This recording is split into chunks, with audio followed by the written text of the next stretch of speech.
Libraries in Vermont to order. It is January 27th. This is a meeting on the topic of inclusive library services. The meeting is being recorded. We will edit out break periods. And I'm going to do roll call of the working group members and then ask for others present to identify themselves. So first person, Meg Allison. Not here. Maria Avery. I am here. Good morning. Maria, were you going to come at 10 or did I write this note about 10 o'clock arrival at the wrong line? That's Denise. She'll be here at 10. Okay. Right. Jeanette Bear. I'm here. Great. Alphabetically, I am here, Catherine Delnao. Oh, I forgot to say, my name is Catherine Delnao. I'm the State Librarian and the Commissioner of Department of Libraries and the Chair of the Working Group on the Status of Libraries in Vermont, and I am present. Denise Hersey is coming at 10. Christopher Kaufman-Ilstrup. Present. Great. Andy Kolovos. Here. Very good. Kelly McCagg is coming a little bit late this morning, and so is Karen McCullough. Susan O'Connell. I'm here for a short time. Okay. And Wendy Sharkey. I'm here. Great. Okay, now I'm going to call on other folks from the Department of Libraries who I think are present to introduce themselves. So the first being Jeanette Schaefer. Yeah, good morning. Jeanette Schaefer, Assistant State Librarian for Library Advancement. Thanks. Tom McMurdo. Good morning. I'm Tom McMurdo, Assistant State Librarian for Information and Access. Thanks. Josh Muse is our fearless technology wrangler for today's event. Good morning, all. I'm the consultant for library technology here at the department. Thanks, Josh. Gina Rubin is our department's executive staff assistant, and she's our note taker for today. Hi, everyone. Good morning. And I think April Shaw is here. Hi, everybody. Good morning.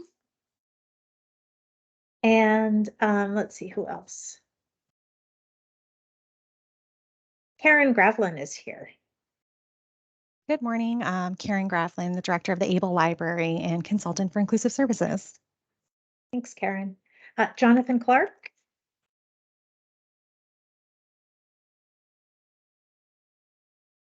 Good morning. I'm Jonathan Clark, and I am the Youth Services Consultant. Nice to be here. Great. Thank you. Do we have Lily Talbert is here from the department as well. Good morning. Great. Nice to see you. I'm the Library Communications and Administrative Coordinator. Thanks, Lily. And I think that may be everybody on the department end today. We also have a guest with us who's going to be presenting later in the morning, Susanna Davis. Morning. Good morning, Susanna. Thanks for joining us. And I think that may be everyone. Did I miss anybody who is present? If so, just unmute yourself and introduce yourself. Hi, it's Meg Allison. I was just running late, but I'm here. I'm one of the working group members. Awesome. Thanks for making it. Well, thank you, everybody. We're going to jump in because we have a really packed agenda today. And unfortunately, it was changing even at the last minute. So I want to call your attention to some additions to the agenda that I'd like to make with the working group's approval. Christopher Kaufman-Ilstrup has offered to speak from 2 to 2:15 today. I also realized that with the agenda being so packed, I had forgotten to include the comment. I'm sorry, the discussion of the working group on all of the comments that we've received in writing and that we will hear today. So I added that and shortened the staffing and salary survey refinement topic because I think we're nearly there and that can be a pretty quick conversation. And we also need to talk about the scheduling of our special meeting on intellectual freedom. So I'd like to add that in right before the adjournment. Is that okay with everybody in the working group, those slight tweaks? Let's do an all in favor, say aye. Aye. Aye. Aye. Aye. Aye. Anyone who's opposed, don't feel shy, just let me know, say nay. Okay, so we're gonna make those adjustments. So Christopher will present from 2 to 2:15 as part of the second session of comments on inclusive services. Then we'll have the discussion of the working group beginning at about 2:15, going to about 2:40, and then we'll do salaries and survey refinement around 2:40, and then we will insert the topic of a meeting on intellectual freedom and scheduling that right before we adjourn. Okay, so moving right along, I'd like to ask if anyone is here who would like to do public comment. Any members of the public who would like to speak at this time?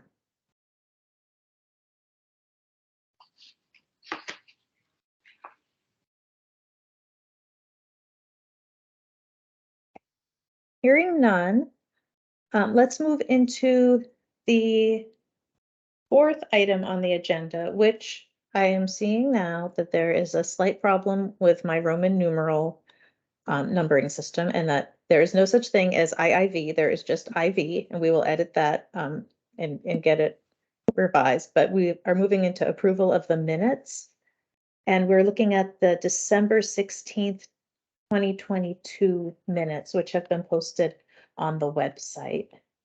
And I'll put a link to those in the chat for folks.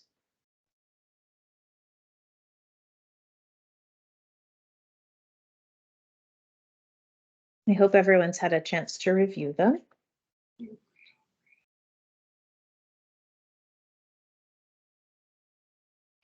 And typically what we'll do is if somebody wants to move to approve them and then we get a second, then we can have a discussion of any edits that are needed.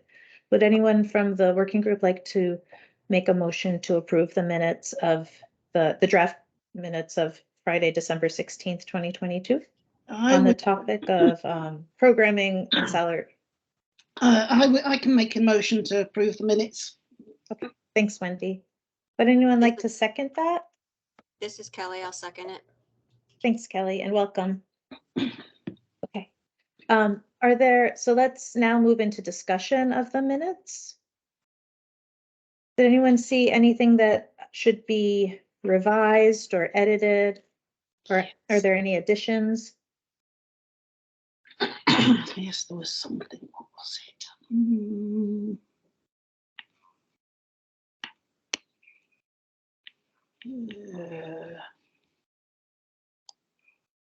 I seem to remember that there was an extra that in one of the sentences.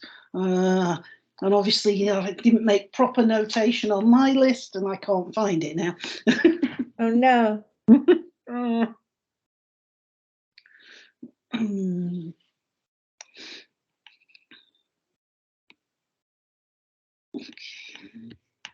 Let's see if we can. I'm scanning for that. And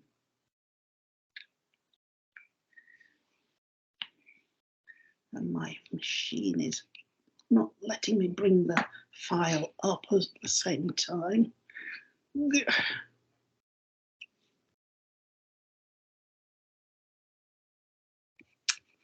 Well, in that case.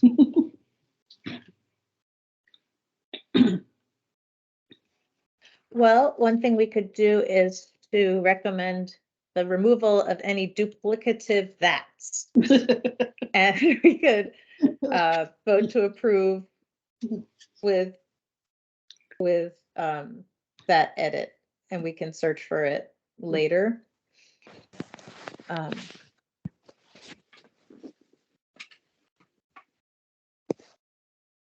I mean, that's only a very minor thing, but yeah. Okay. Okay, so we'll call it that edit. With that edit. Okay.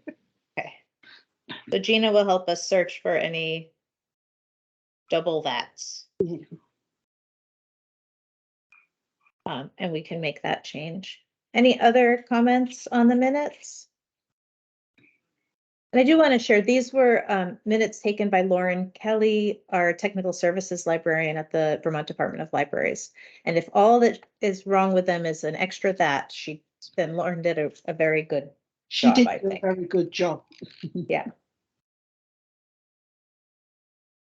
Okay, well, let's take a vote on the motion to approve the minutes as written with the deletion of any duplicative that from them. All in favor, all in favor, say aye. Aye. Aye. Aye. Any opposed, please unmute and say nay.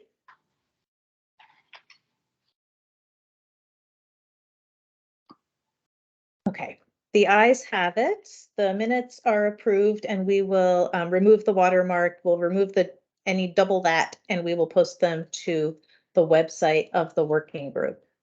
Just so everybody's aware, when you're looking at the website of the working group, if you see anything missing, let me and Gina Rubin know. But we should have the minutes, the approved minutes of all of the meetings posted, along with the recordings of all of the meetings posted. And in the minutes, we do make a practice of referring to the timestamps. So we're keeping the minutes rather brief, but people can go back and watch the particular speakers that they're interested in or the discussion by the working group. So at this time, I'd like us to turn to the next agenda item, which is inclusive library services, and a presentation from Karen Gravlin from the Department of Libraries. And I'm going to turn it over to Karen, who will share her screen and her presentation.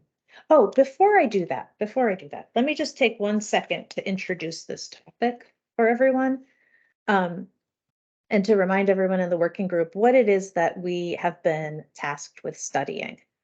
So we have been asked to study library services for specific segments of the Vermont population, including senior citizens, individuals with disabilities, youth and children, immigrant and migrant communities, and people living in poverty. We have also been tasked with looking at the role that libraries play in cultural diversity and inclusion, community identity and resiliency, and access to public programs and services. You'll notice, and we've talked about this a little bit in preparing for the meeting agenda, we noticed that the language in the working group's charge uses both access and inclusion. And after some discussion within the Department of Libraries, my recommendation is that we use one term as the umbrella for both of those things, and that's inclusive library services. Karen is going to speak further on this point in her presentation, but to put it succinctly, we feel that access services falls within the realm of inclusive services.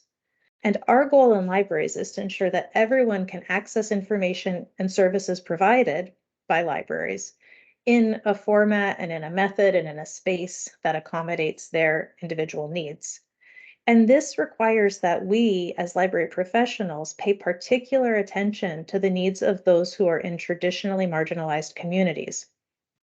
And a non-exclusive list. So this list is not going to capture everyone, but just to give a sense of who we're talking about, who we're trying to provide support to in our communities, in those traditionally marginalized communities, that would be Vermonters who have physical, cognitive, and emotional differences, community members who are not able to write, maybe people who are not able to read, so people with literacy differences and learning differences, community members who are not white, community members who speak languages besides English, those who live in poverty or who are experiencing homelessness, members of the LGBTQI community, incarcerated individuals, individuals who are in psychiatric facilities of the state or other similar institutions, individuals who are homebound, individuals who have served in the military, and newcomers to Vermont or to the United States. Today, we're going to hear from some members of those communities and from individuals who help to ensure that those folks in our state have access to library services and have access to services in general. So that's just to frame this whole conversation for you today. And Karen's going to take over now, and she's going to share a presentation that helps us to understand inclusive library services in Vermont and sort of some of the national aspects of that.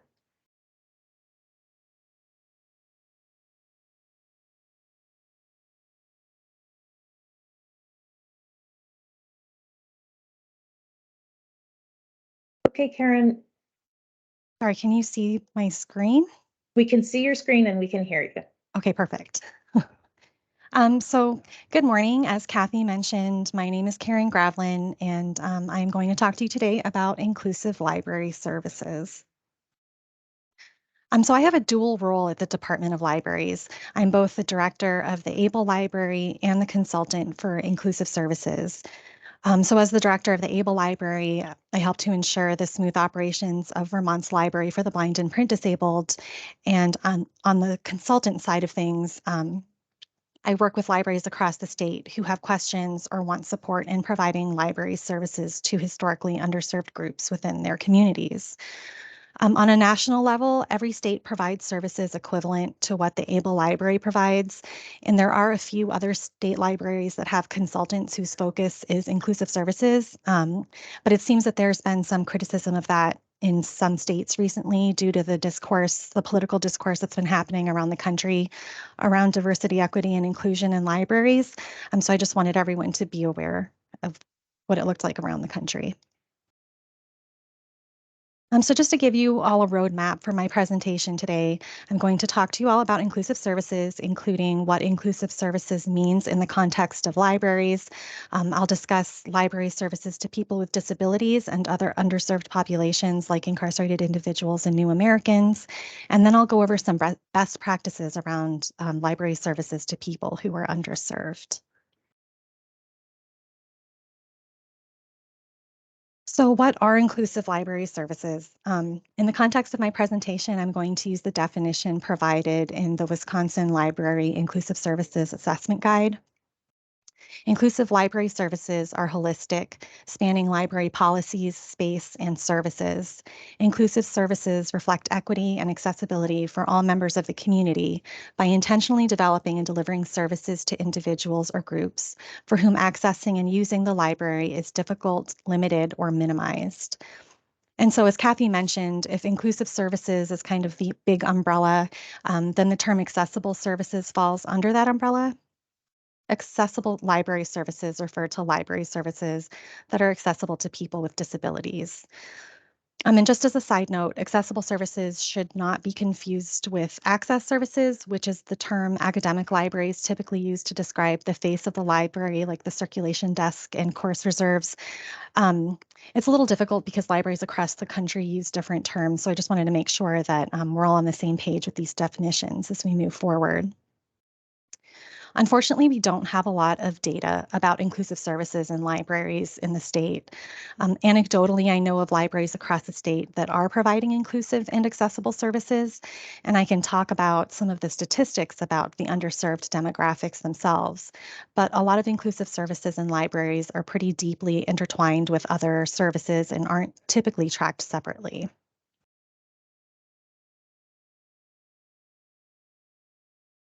So I'd like to talk first about people with disabilities. You can see in the first image on this slide, which is an outline of Vermont with 5 human figures inside of it, that over 110,000 adults in our state have a disability. That's equal to 21% or 1 in 5 adults. I also just want to note here that not everyone who has a disability thinks of themselves as having one. So for instance, there are some people who use a cane or a walker who don't necessarily think of themselves as having a disability. Likewise, there are people who use hearing aids who don't consider themselves as having a disability. This data, which is from the CDC, is further broken down into what the CDC refers to as functional disability types. And this information is outlined in the second image, which is a bar graph, and it shows that 8% of adults in Vermont have a mobility disability. And that just means that they have serious difficulty walking or climbing stairs. 9% have a cognitive disability, which means serious difficulty concentrating, remembering, or making decisions. 6% have a disability that affects their ability to live independently, which means that they have serious difficulty doing errands alone, such as visiting a doctor's office. 5% have a hearing disability, which refers to deafness or serious difficulty hearing. 3% have a visual disability, which means they are blind or have serious difficulty seeing, even when wearing glasses. And 2% have a disability that affects self-care, which means difficulty dressing or bathing. I'd also like to bring up the fact of intersectionality here. In many cases, there are people who have more than one disability that fall into different functional disability types. For example, someone might have a mobility disability and also be blind. So it's possible for someone to fall into multiple functional disability types. I think it's important to note how Vermont compares nationally. The first image shows an outline of the United States filled with human figures. It's very similar to the picture of Vermont in the last slide. The data in this image states that 61 million adults in the United States live with a disability. That's equal to 26% or 1 in 4 adults. And the second graphic is a bar that outlines the percentage of people with functional disability types. So 13.7% of adults in the US have a mobility disability. 10.8% have a cognitive disability. 6.8% have a disability that affects their ability to live independently. 5.9% have a hearing disability. 4.6% have a visual disability. And 3.7% have a disability that affects self-care. And as you may have noticed, the overall US population has a larger percentage of adults with disabilities and has slightly higher percentages of all functional disability types than Vermont. So the previous information was just about adults. For children, the Vermont Agency of Education reported that 13,793 students ages 5 through 21 had an individual education plan in 2021, which is approximately 17% of all students enrolled in public schools. That means that almost 14,000 students have a disability that has an adverse effect on their ability to learn and were eligible for special education. For context, Vermont's total public school enrollment was 80,692 students for the 2021-2022 school year. Nationally, 7.2 million students ages 3 through 21 have individual education plans, which is approximately 15% of total public school enrollment. Again, for context, total public school enrollment across the country was 49.4 million students for the 2019-2020 school year. You'll notice that the school years don't quite match, and I'm comparing Vermont students ages 5 to 21 to students across the country ages 3 to 21 because of variations in data sets. So the data comparison is imperfect, but I think it still helps to paint an overall picture of the number of students in Vermont with a disability and how that compares to the rest of the country. So now that I've given you some data on the number of people in the state who have a disability, how do libraries serve people with disabilities?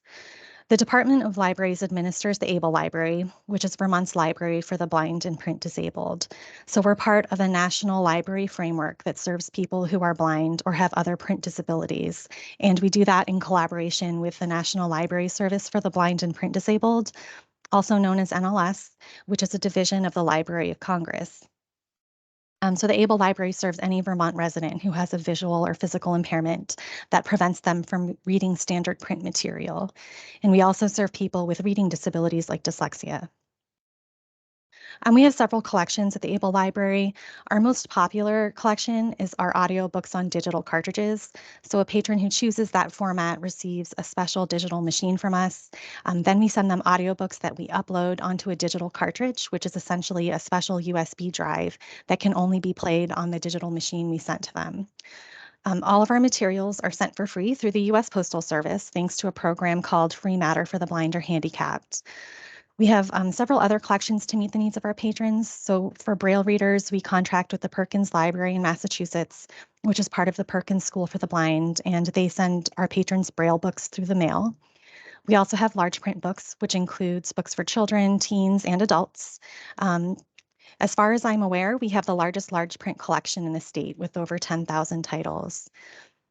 We provide patrons with electronic, audio, and Braille books that can be downloaded through an app that's provided by the NLS. We also have an accessible youth collection that consists of high contrast picture books, as well as picture books with an attached audio player that contains the audio narration of the book. And finally, we have a small collection of audio described DVDs, which are DVDs where someone describes the visual elements of the movie without disrupting the dialogue. So I briefly mentioned this before, but the ABLE Library's eligibility requirements, those are set by the National Library Service since this program exists through special legislation passed by Congress. So eligible patrons include those who are blind, those with a visual impairment that prevents them from being able to read standard print, those with a physical impairment that prevents them from reading standard print, and those with a reading disability that prevents them from reading standard print.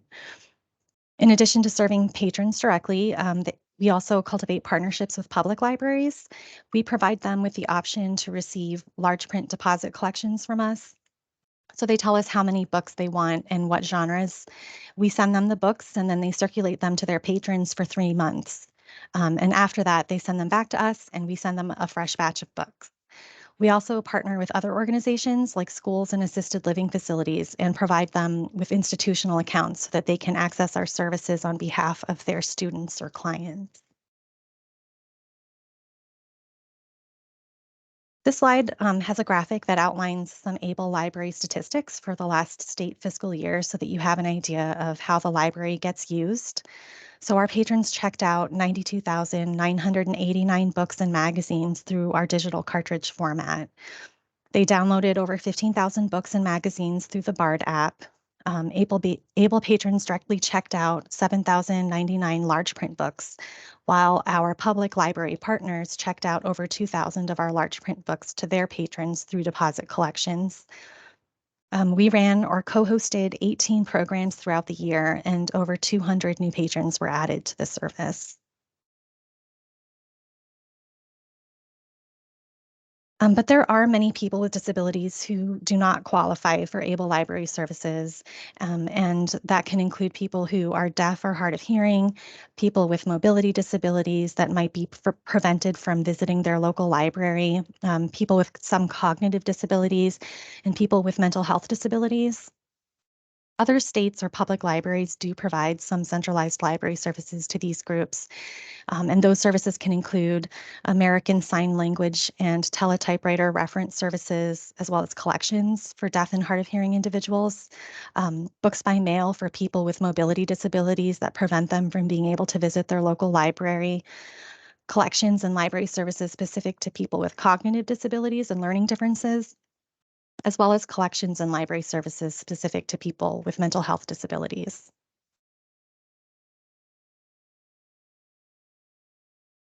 So I talked a lot about library services to people with disabilities, but there are several other demographics that have been traditionally underserved by libraries. As Kathy mentioned, this list is not exhaustive, but just to give you an idea, this demographic information comes from the 2020 US Census, and it shows us that over 66,000 Vermonters, or 10.3% of the total population in Vermont, are living in poverty. 133,295 people, or 20.6%, are 65 years of age or older. Just over 53,000 people, or 8.2%, are Black, Indigenous, or people of color. Over 34,000 people, or 5.3%, are veterans. 33,647 people, or 5.2%, identify as LGBTQ+, and over 28,000 people, or 4.4%, were born in other countries. And one of the reasons we focus on services to these particular groups of people is that they very often have needs that are exclusive to that group, and those needs have not historically been met. So for instance, a dementia-friendly program doesn't necessarily serve the LGBTQ+ community, and vice versa. So libraries that are trying to reach certain segments of their community may provide more targeted services for those groups, especially if they know that they've been underserved by the library in the past. And just to compare nationally, 38.5 million people, or 11.6% of the US population, are living in poverty. 55.7 million people, or 16.8%, are 65 years of age or older. 62.7 million people, or 18.9%, are BIPOC. 17.4 million people, or 5.2%, are veterans.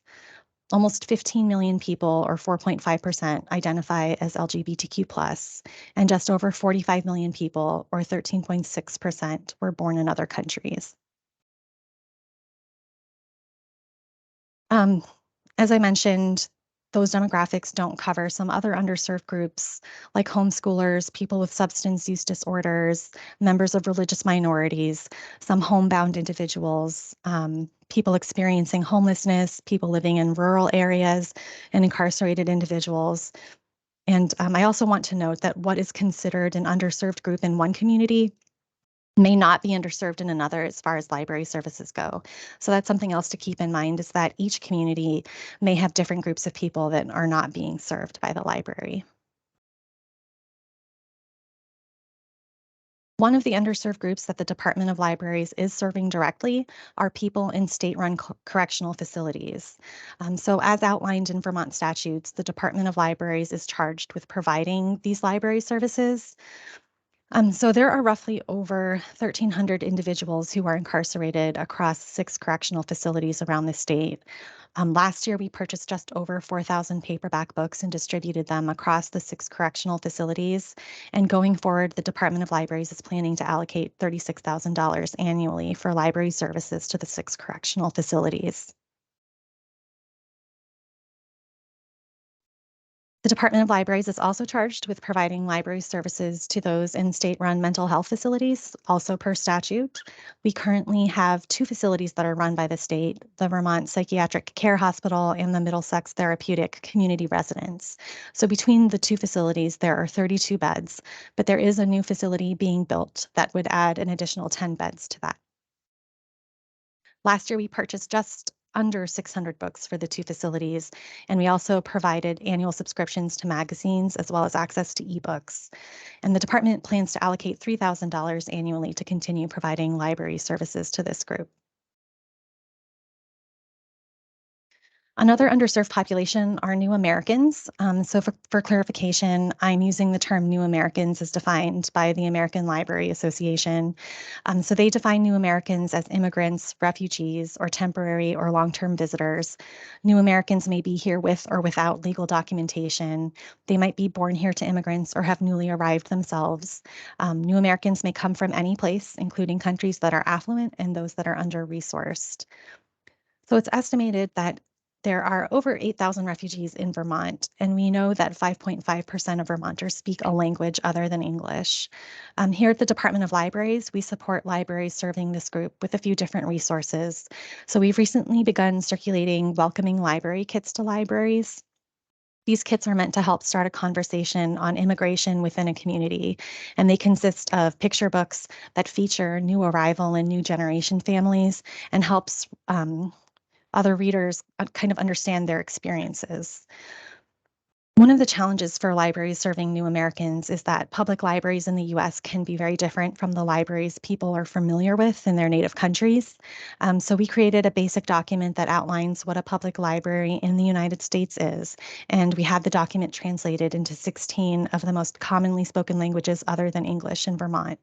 So library staff around the state can download the document and share it with their patrons and partners in whatever language they need.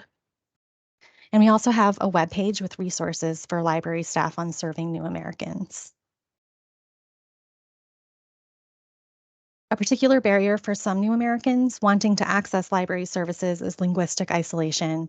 So here in Vermont, 8,541 people speak English less than very well. That's about 1% of the total population in Vermont. In comparison, just over 25 million people in the US, or 8%, speak English less than very well. In the graphic on the slide, there is a bar graph that shows the languages other than English that are spoken by this group in Vermont. So 18% of people in Vermont with limited English proficiency speak French, 16% speak Spanish, 11% speak an Indic language, so those are languages spoken mainly in the north of the Indian subcontinent. 8% speak Chinese, 7% speak Vietnamese, and the other 40% speak other languages.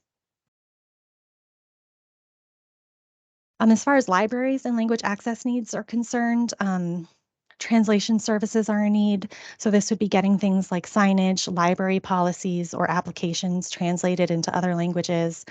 Interpretation services, having someone who can interpret for patrons in other languages, whether it's at a service desk or in a program. Collections in other languages and access to expertise in collection development for those languages, and library programs to support people with limited English proficiency. So I've given you kind of a bird's eye view of who inclusive library services are meant for. I also wanted to mention some best practices in libraries around inclusive services. So these could include things like ESL classes, citizenship classes, and conversation classes, partnerships with food pantries, providing specific information for a group, such as making information on VA services available in the library for patrons who are veterans, offering programming and resources for a specific group. I think of homeschoolers a lot because a lot of libraries run programs meant specifically for that group. Book delivery services like books by mail or bookmobiles, auditing library collections and developing collections with diversity in mind, outreach to different community groups, and focus groups to learn directly from different groups in the community about their needs. And this is definitely not a comprehensive list, but I wanted to give you all an idea of what inclusive library services could look like in practice. Joy Warland already spoke to this in her presentation on continuing education, but this slide includes some of the continuing education the Department of Libraries has offered to library staff on topics that fall under inclusive services. I'm not going to read you the entire list, but all of the links to these webinars are available in the PowerPoint slide deck. The next two slides show the resources I used to compile the data in this presentation. Again, you can access the links through the slide deck. And here is my contact information should anyone have questions about anything I talked about today, but I am happy to answer questions now if anyone would like me to clarify anything. Thank you so much, Karen. I really appreciate the time and the effort that you put into creating this overview, and I'm really glad that we have your expertise and the team in this area, leading the charge to help us at the Department of Libraries and to support colleagues throughout the state in providing library services that are always striving to be more inclusive. I want to open up the opportunity for members of the working group to ask clarifying questions of Karen. You can ask things that are related to what she just shared, but you could also ask about things that you're wondering about that she may not have touched on. She's here for us today as a resource. So I want to just throw it open for you all. And working group members, it's really helpful when we're having these conversations, if you are in a place where you feel comfortable showing your face on the camera, it's always nice to have that personal connection when we're talking with our presenters. I know that when they're actually presenting, we like the spotlight on them, but for these parts, the Q&A parts, please feel free, anybody in the room, you don't have to be a working group member, anybody can turn on their camera during the Q&A parts. So working group members, if you have questions, just do the raise hand feature, which you can find up in the top bar. And I saw Jeanette Bear's hand go up first, and then we'll have Jeanette and then Kelly McCagg after Jeanette. Hey, Karen. I'm at the Rochester Library here in the center of Vermont. And a few years ago, I contacted one of your predecessors about finding a book on how to learn Braille, which seemed like a logical thing to have somewhere, either in state, out of state, somewhere, and there didn't seem to be such a thing in existence. I had a patron who was quickly going completely blind from almost blind and wanted to learn Braille from a book. Is there such a thing available at this point? Because it seems like such a logical place to start. That's a great question, Jeanette. So here at the Able Library, we don't necessarily have those resources available. However, we do partner very closely with the Vermont Association for the Blind and Visually Impaired. We're in contact with them almost every single day, and they are actually the ones who go out and kind of help people who are going blind and want to learn, whether it's life skills, learning Braille, they are a resource that people can turn to. So if someone was contacting us and asking about that, I would refer them to the Vermont Association for the Blind and Visually Impaired. We don't necessarily want to duplicate efforts, and they're so good at what they do that here at the Able Library, none of us unfortunately read Braille, whereas they have experts at VABVI who do. So that's definitely where I would send them. Okay, so the answer is no. Correct. Yes. If I could just jump in for a second, I'm finding online that there are books on this topic, Jeanette. So I think what we could do to follow, it's a little late, but we can follow up and connect you with our colleagues who could probably point you toward the best resources like that for the future. And that could help your patron if they're still in that need, but also to get them referred appropriately to our colleagues, so that wherever they are in their journey of learning Braille and accessing those resources, that we can get them connected now. I'm sorry that you didn't get the support you needed at the time, but I know at this point, I think what we should try to do is to loop back and to refer that individual on. It may be a referral they've already gotten from their medical care provider or from someone else, but let's try to get them connected. Because, there's kind of, can we get the book for them, which, through interlibrary loan or through the Able Library, I'm sure we can get them the book, but more importantly is what's the right book for them and what's the best program for them to get into to learn what they need to learn. And I know Karen's team's referring folks all the time in that way. And your question is an appropriate question to have asked, and I'm sorry it didn't get answered as thoroughly as Karen and her team would answer it now. No, that's fine. No, I did get him referred on to the organization. Oh, good. But okay. I was really surprised that there wasn't a book on that we could have given him directly. But yeah, well, that's an area that, if if there's a need for that too, I mean, there is a degree to which we could add that to our collection, because maybe the person who's wanting to learn Braille doesn't need the full services of the partner organization. So we could have some materials in that collection for our for our state library collections that we could lend out. Yeah, no, I mean, my particular patron was very difficult to help because he, was deaf from birth, and so any of the audio help was of no use to him. So yeah, we were just trying. Well, thank you for that. The next hand up is Kelly, and then Christopher after Kelly. I apologize that my camera's doing weird things and like completely cutting off my hair. Makes me look like I'm bald. I have 3 things. So if you want to cut me off, Catherine, feel free. First of all, I found the stats really, really interesting. Are we able to get our hands on that presentation for our own use in our libraries? That would be great if possible. I'll put the link in the chat, but it's I put it up on our website, and I have to say, if you looked at it earlier in the morning, I put the wrong one up, and I'm so sorry.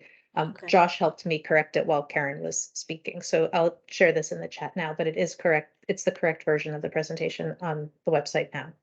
Great, thank you. Secondly, you were talking about the different categories of disabilities, and you had mentioned that dyslexia was one that would be classified as a disability, but I didn't see where in those categories it would actually fall. It's not a vision impairment, it's not a hearing impairment, it's not necessarily one that affects memory or anything like that. So where would that fall in those categories? So it's a little tricky because it doesn't necessarily fall into one of those functional disability types that the CDC talks about. But the National Library Service and the ABLE Library, one of the eligibility requirements is a reading disability. So as far as dyslexia goes, that would fall under the reading disability category and would qualify. Mhm. Okay, great. And my last question is, has the ABLE Library considered investing in any of the Wonder books, where it's the actual, I believe Playaway puts them out. We have some here and we're going to be getting more, but they're so expensive. And I know a lot of the smaller libraries wouldn't be able to purchase them to do like a lending model like you have for the large print. So I'm glad you asked that because I love promoting this. We do have Wonder Books. We have a new collection that we're calling the Accessible Youth Collection. So there are high contrast picture books and Wonder Books in that collection, and I'm hoping to continue to grow it because it is such a nice service for people who want to listen and also follow along with the print. So. And so how does someone go about getting access to those? So right now, as long as they're an ABLE patron and they just let us know that that's a format that they want, then we will send them just like we would our digital cartridges or our large print. Okay, great. Awesome. Thank you so much. You're welcome.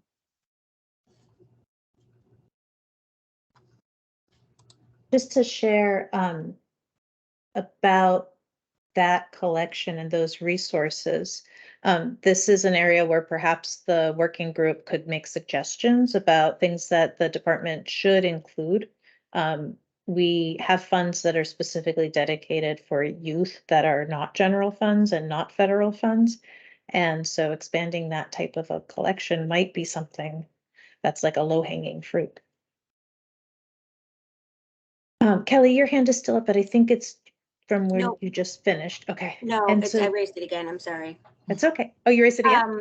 Well, I was, as a librarian, I was not aware of that collection. And my son is dyslexic. And so I'm like, oh, I just put on my to-do list, get him signed up as an ABLE patron. Yes. Do you guys have promotional materials for that I could like take to the Stern Center, which is like the only local place in Chittenden County which tutors for dyslexia, so that we could make it accessible to more youth? So it is such a new collection that we haven't really created any promotional material at this point. We've put it out on our website and it was in our last newsletter that went out this month. But it is something that I want to work on. So we should be in touch because I'd be happy to send you some. Okay, yeah, definitely. Thank you. And another question we received recently from a legislator was regarding decoding books, I think is what they were called. And we were able to, April Shaw was able to help them with their question, but that's another material type that might be helpful for the literacy collection for youth. Now turning it over to Christopher for his comments or questions. Hi, everybody. Yeah, my camera's on. Karen, thank you. That was super interesting. And I really want to share the PowerPoint with my board of trustees, if that's okay. I think that would be really helpful for them to see.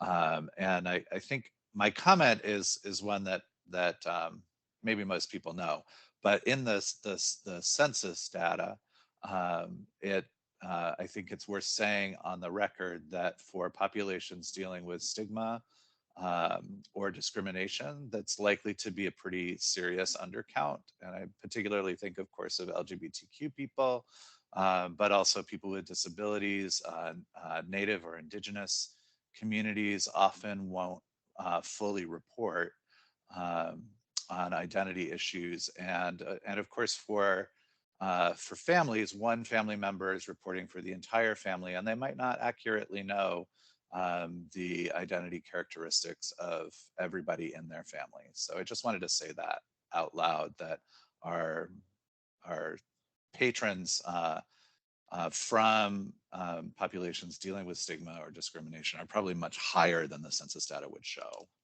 Thank you for mentioning that. I should have said that in the presentation, but it is so true that I think probably as a whole, it was undercounted because it was 2020 and there was a lot of other stuff going on at the time, but especially for marginalized groups that don't want to self-identify or self-report. Thank you, Karen. Yeah, just thinking about that as well, we know that with census data, we've got kind of few areas of underreporting. One of them, as Christopher was talking about, with the head of household not being aware of the actual groups and the actual identification of an individual in their household. When we're talking about people who are not citizens, we see dramatic undercounts. When we talk about people who are experiencing homelessness, significant undercounts as well. So then when you have people who are in multiple, there's an overlap. It's not like a person is in just one marginalized community. They may be in multiple at the same time. And in fact, with youth who are experiencing homelessness, it's often the case that they're in the LGBTQI community, for example, and they may have an additional reading disability. There may be multiple components that lead somebody to be in the group that they're in. And so it's really, getting people to feel comfortable responding to the census is so important. And this last census, that was a real issue all across the country. So these numbers are likely undercounts, and it's really important to bear that in mind. Catherine, thanks for bringing that up, and I'll just add one more thing. Right, there are studies that show that among homeless youth, as much as 40 or 50% of homeless youth are identifying as LGBTQ, which is way disproportionate to the general population because many youth are kicked out. Absolutely, yeah. I worked. I happened to be a branch manager in a community where many homeless youth arrived in San Francisco in the Haight-Ashbury neighborhood. And just talking with folks over time, learning about their experiences and working with doing outreach to the various social service agencies that supported them, I was really struck by that convergence of the high number of LGBTQ folks who are in abusive relationships in their homes, who are bullied in their schools, who are in communities that are not supportive of them, who then become homeless, trying to find community and trying to find a place to feel safe in the world. And all of the learning issues that go along with that. When you're bullied in school, it's very difficult to feel comfortable and safe enough to learn to read, for example. So there were a lot of kids and young adults who were homeless who then had some gaps in their educational background. When you leave home as a child, then trying to catch up somehow is very difficult. Sets you up for lots of other issues. It's sort of like comorbidities, I guess. And looking at the impact of those experiences and the tendency then of folks to self-medicate to try to soothe themselves, you can really end up with quite a constellation of challenges that folks are overcoming. So it's really important to bear that in mind when we're looking at an adult who is experiencing homelessness. We're often looking at somebody who's had quite a tough time and not been accepted and been marginalized in a number of different ways.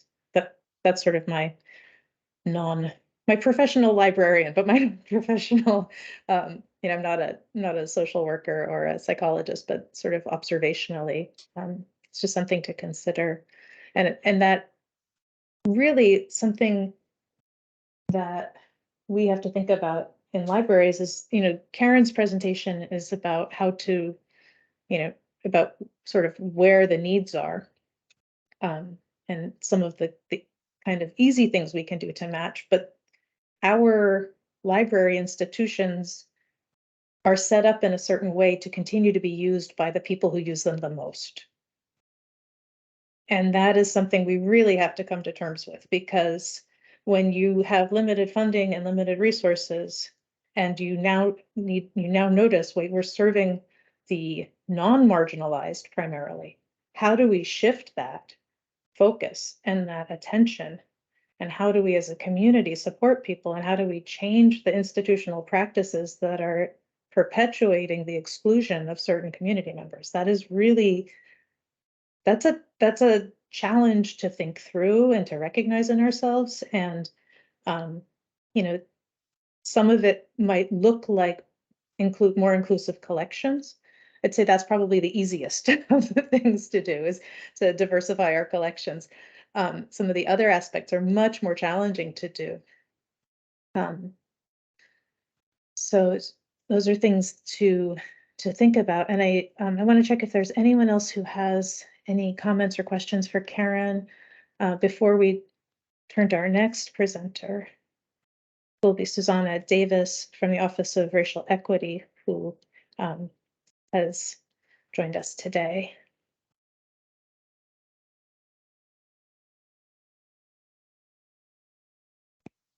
So I just want to thank you, Karen, for your time and your really thorough preparation and your excellent presentation. And I know that you're always here for us and can help with these questions. And we're trying to move the needle, and we appreciate the work you're doing. Thank you. So I want to call on our next presenter this morning, who is Susanna Davis of the Office of Racial Equity. And Susanna is going to share out on a number of different topics, including language access, outreach to communities to encourage inclusive services, equity and social justice, and removal of systemic structural barriers in public service fields, including libraries. So I will stop talking because Susanna is much more expert than me in all of these topics. And I really appreciate that in this busy legislative session, Susanna's prioritized being here this morning with the working group. Thank you, Susanna. Thank you. And I promise there is nowhere I would rather be during this legislative session than here with you. Can everybody see the slides? Yeah, we can see the slides and we can hear you. Great, thank you. So ordinarily, I show a lot of kind of boring slides, and I just thought that this was a group that I could unleash a little bit of Friday creativity on. So I hope that the visual aesthetic of today's presentation does not undercut the importance of what we're going to be talking about today, which is equity in library services. So you've already heard from Karen, and I think she did a wonderful job of giving a primer on what the department does around equity in libraries and what are some of the considerations you have to make to be able to serve your communities well. I'll expand a little bit on it and give you a few items to think about. I'm going to try to be brief, though, so that we can have enough time for question and answer. And I also am good at watching the chat, so if you have questions along the way, please do feel free to put them in chat. All right. So let's begin first by telling you what we're going to talk about. So we're going to talk first about language access.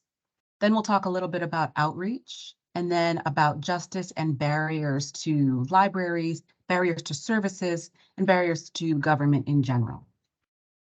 So first, let's start with language access. And I want to bring your attention to this quote that I always appreciated, actually, from Mark Twain, who says the difference between the right word and the almost right word is really a large matter. It's the difference between lightning and a lightning bug. And I like to share this when we talk about language access, because in so many cases, particularly where local government or other institutions are involved, in so many cases, not having the right word can have really, really serious implications in people's lives. As a matter of fact, when I talk to colleagues in the court system or anyone involved in criminal justice, I like to direct their attention to a study that was done recently in Pennsylvania that looked at stenographers. Of course, those, as you know, are court reporters. They write down what gets said in a courtroom. And the study found that the accuracy of stenographers recording a court case went down significantly when they were recording words being spoken by people who speak African American English. And the reason that that matters so much is that the researchers found that in some cases, they were even changing by accident, they were changing who was involved, where people were, and what was actually happening in the situation. And the problem with that is you can absolutely destroy a person's truthful alibi simply by not understanding what the person means when they say he wasn't there versus he don't really be there. Those are two different things because they have grammatical rules surrounding African American English. It's really fascinating, and I highly recommend that you take some time and read about that study. But I'll pan back out. The point is that getting it right really matters. I'll give you an example in a few minutes of one instance where a city in America got it wrong with some pretty disastrous results. So the first thing that I'll say is that yesterday, the Office of Racial Equity published its 2023 Language Access Report. And actually, just hearing myself say that out loud, I realize that makes it sound as if we have one every year. We don't. So we published a language access report in the year 2023. This report is a summary of findings and recommendations that we derived almost entirely from the community through a series of conversations and voting exercises and surveys and other experiences. As a matter of fact, I do believe that our friends from libraries were also involved in that. So that report is available at our website, which is racialequity.vermont.gov. And I will also share a link to it after the presentation is done. The reason that I highlight it here is because when we think about language access, specifically in Vermont state government or in Vermont in general, the Department of Libraries and also local libraries and other institutions that are the cousins of libraries can really benefit from some of the findings that we have here, particularly about the state's language groups and the ways in which to conduct a multi-factor test to determine whether and how to provide language access. So that is a resource we would like to offer to you. Next, I want to talk a little bit about who actually is in Vermont when we talk about language access.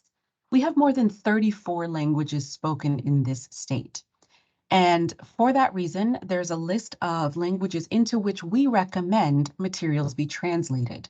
Now, we do have a sort of tier 1 and tier 2 system, which divides these languages based on their frequency of use, their commonality, etc. But they are listed here in alphabetical order, the 14 that we recommend you consider for translation. And I'm not going to read the whole list for you. You can see it, and I'll share these slides afterwards. But the one that I do want to point out in there is Simplified Chinese, which isn't necessarily one of the most widely spoken languages in the state. However, it is one of the most widely requested languages for translation.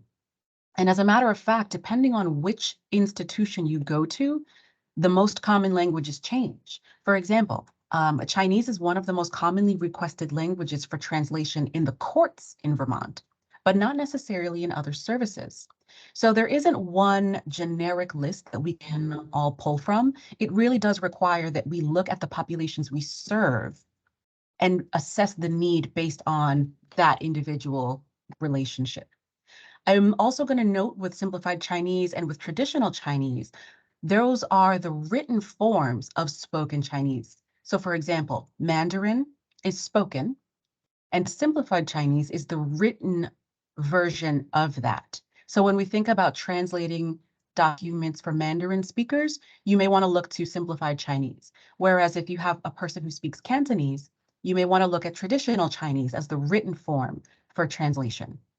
But again, listening directly to the needs of the community and what they request is most helpful. Yes, I'm seeing in the chat a question about whether there's a related list of community orgs or advocacy groups who serve people who speak these languages. And actually, if you go to our report, and I can even tell you what page it is, if you go to page number 83 of the report, there's a list of organizations there, and that list represents the people we had present at our convenings on language access. And so that's a really good starting point for looking for service providers and advocacy groups. Now, this is a list of who's in Vermont based on language group. But one thing I think we should also consider when we talk about language group is age group. Something that is true both in Vermont and nationally is that the Millennial and Gen Z cohorts are the most racially and ethnically diverse in our country and in our state's history. We are more likely to be multicultural and more likely to be multilingual. What that means is that when we couple our racial equity work, what that means is that we need to couple our racial equity work with age and generational equity work as well, because we're more likely to be capturing a younger cohort when we're doing work that is supposed to be anti-racist or provide language access. As a matter of fact, here's a numerical breakdown. This may be a little small to see. I apologize for that, but I will walk you through it. What we're looking at is a line graph showing the racial generation gap for Vermont between the years 1980 and 2019. Now, a racial generation gap measures how many people of younger generations there are who are of color compared to the number of people of color in older generations. So what you're looking at is a line graph showing two lines. The line that is above is teal colored, and that is showing youth. I apologize, I realize my labels aren't on here. That top line that is teal colored, that has an upward angle, shows the number of minors in Vermont who are of color, or rather the percentage. And what you will see, and actually I'm going to get really fancy, and I think I can zoom. Can I zoom for you? Oh, I would so love to zoom this in for you. Nope, it looks like today we are mortal, so sorry about that. What it's showing is that that population of people, I will at least do a laser pointer for you, 11% as of 2019 were of color from minors in Vermont.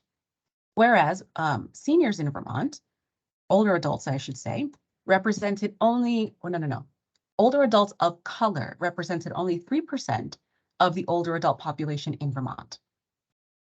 So it's really clear that the state is diversifying, and as such, it's also becoming more multicultural and more multilingual.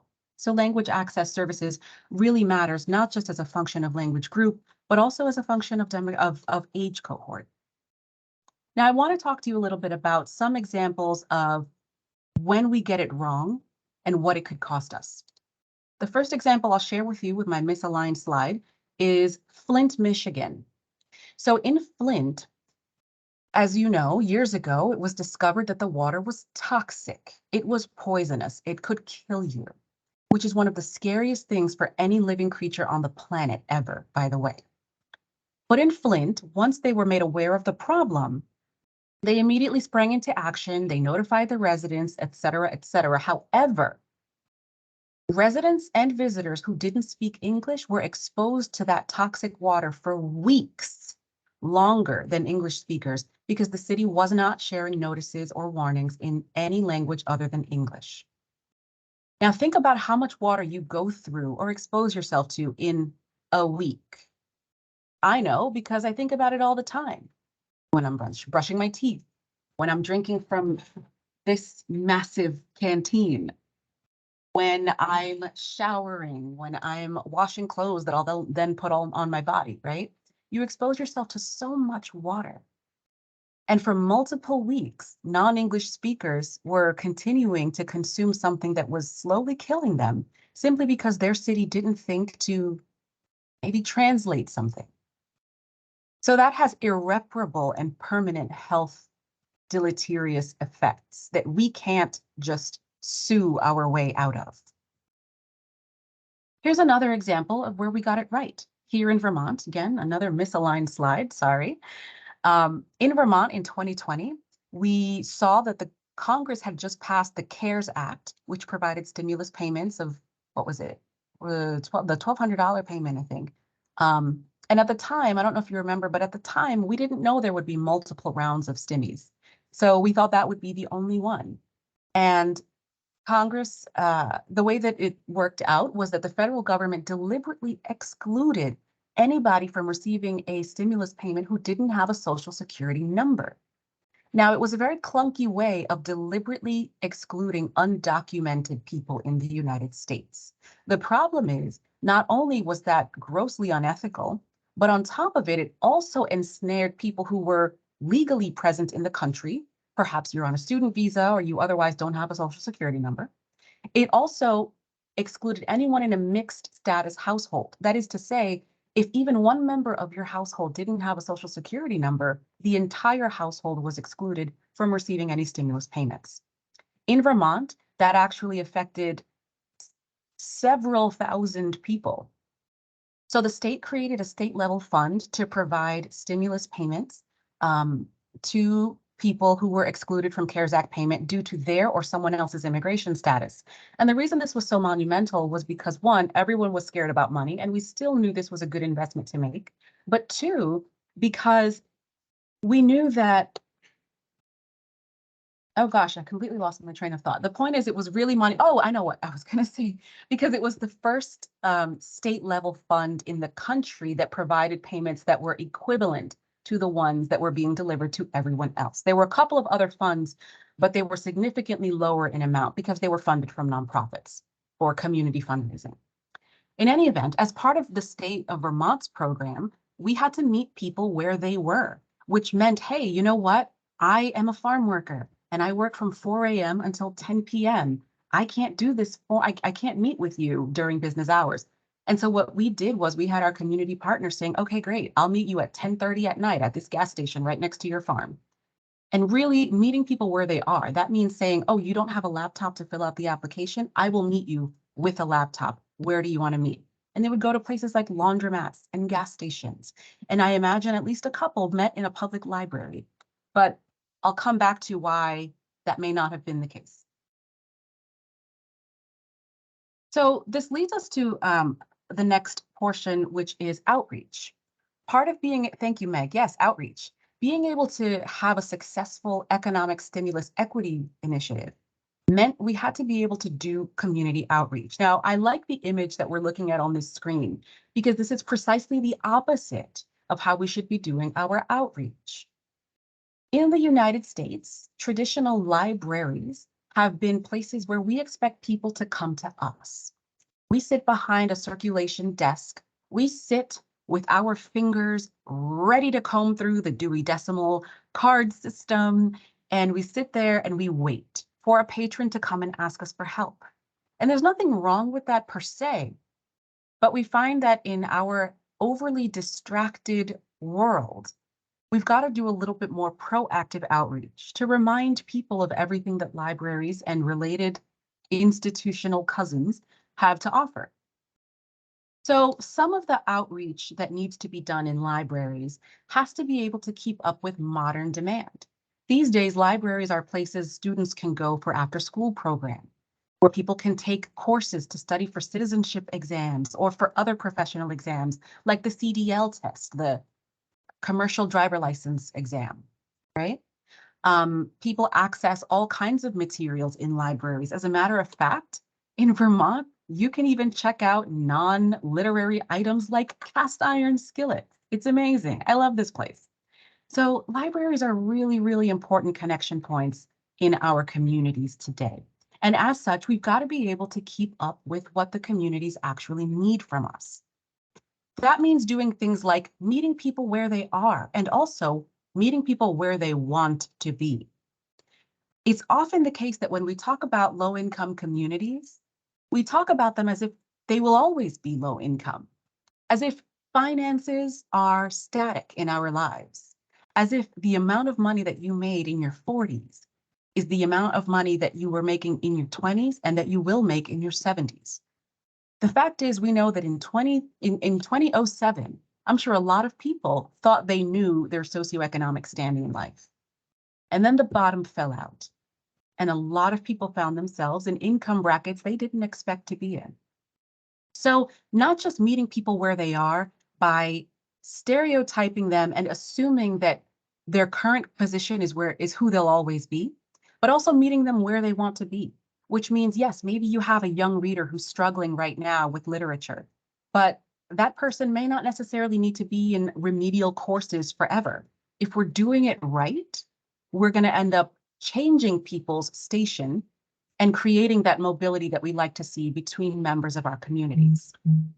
I also want to note, I talked about the idea of income, socioeconomics being static, but there are a lot of other factors that change in our lives too. For example, I currently don't consider myself to be a person living with a disability. However, most of us age into disability. Vermont is the second oldest state in the country after Maine. And so we have a large population of people who are aging into disability. So not just meeting people where they are or meeting people where they want to be, but meeting people where they might end up anyway. After all, I'm the kind of person who will absolutely go running behind the ice cream truck. And if I get hit by a car doing so, tomorrow I might be a person living with a disability. And at that point, how is my day-to-day existence shaped in terms of my access to services? It also means that we have to be brave about the content we're offering to communities. Right now, of course, there's a big battle about what's appropriate to teach or show or expose people to. Libraries are absolutely at the center of this debate. I do not envy you, and I know you do not envy me because we are in this together. Caving to the demands of angry, lying bigots is not the way to get out of this. Instead, we have to be committed to truth, committed to openness, and committed to dialogue. And that means being willing to expose ourselves, even to opinions with which we might disagree. Thank you for the snaps. I see you. It is hard. I do not pretend that this is easy. And yet it is so necessary because people see libraries as institutional authorities. If you work in a library, people assume you are smart. They assume you are a nerd in the good way. You are seen as an intelligent person just because you work in or near libraries. And that's partly because of stereotypes that we have about academics and intelligence and readership, right? That's a whole nother story. But the point is, if we are confident in what we know is correct, and if we are confident that the content we're offering is helping people, it's a net positive, then yes, it is difficult, but we are absolutely going to come out on the correct side of history. Another important practice when it comes to our outreach is accepting the current and the future need, not just the historical role we're used to playing. So again, I go back to the image of us behind our desk with our tea and our book, waiting for people to come to us. But what we know is that these days, we have to also look at not just the role that we think libraries have traditionally played in this country, but the role that people want us to play now. So I will give an example. Before I moved to Vermont, I was in New York City, and my local library had a little area where kids could play Xbox and just game after school. Now, some people would say that's not enriching to youth. Well, you know what? Not every game is non-enriching. Some are very helpful, as a matter of fact, to development, to learning, to socializing and bonding, and having children be able to distract themselves for a couple of hours after school is a huge help to parents who struggle with childcare access. So by just having a quiet little room in the back of the space where children can play video games, think of how many thousands of dollars of burden you are saving community members who otherwise would not be able to afford childcare. And that's not to say that libraries should be conscripted into being childcare providers, because this is a professional practice and it deserves to be treated as such. We don't want to burden libraries with too many different roles in the same way that police are burdened with too many different roles, because I think we all agree that that doesn't work well for anyone. However, being able to fulfill the current need and the future need is going to be really important for the vitality and the viability of libraries going forward. Next, we want to make sure that we're empowering community members to be leaders and also investing in that community leadership. It means leading from behind. It means practicing the tenets of servant leadership. And actually, I want to share a quote that I enjoy a lot. And I don't know who actually first said it, because you know how attributions go. But this one says, "There go the people. I must follow them, for I am their leader." Now, sometimes it's attributed to Alexander Auguste Ledru-Rollin. Sometimes it's attributed to Mahatma Gandhi. But the point of it, at least the point that I take away from it, is that genuine leadership doesn't always look like us having the clipboard at the front of the room saying, "We're in charge, everyone listen to us." Rather, if we want to engage communities, we have to have communities feel like they're invested. And there's lots of research that show that when you're trying to move a group forward on an idea or a project, people are more likely to participate actively if they feel some level of ownership of the project. People want to see themselves reflected in the work. They also want to feel like their ideas and their perspectives were incorporated into it. This is precisely why, if you're someone who maybe has a young child, and that child shows an interest in helping to prepare food, you encourage that. Yes, sure, maybe you cut the bread weirdly lopsided, but you know what? You did it, and you're proud, and I'm proud, and you contributed to something that we're going to enjoy together. And I'm not saying that example because I want to infantilize communities by comparing anyone to children, but I am saying that when we talk about leadership, there are ways to lead that don't involve us doing every aspect of the thing. And what that means sometimes is saying, you know what? This may come out different than what we expected or how we would have done it, but that's fine. We're going to we're going to make a tangible investment, which also means dollars. And we're going to put it to you in the community to build something that makes sense. Maybe that means every Friday you all do an international community festival. I don't know. Maybe that means you all get together and do door knocking and come up with a really, really great book, or bring a speaker, or whatever it is.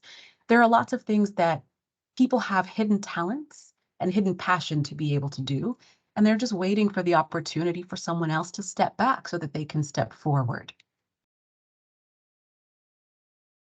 So last, I'm going to talk a little bit about what can stand in our way to helping people do that stepping forward. I'm going to talk a little bit about barriers to access and about justice in general. There's a lot to say on this topic. I have done the very difficult task of not including everything I wanted to talk about in here, because this working group is going to exist for more than a day. And I have to make peace with the fact that I will have more opportunities to address the group in the future. So today we're going to talk just about these few items. Number one is trust.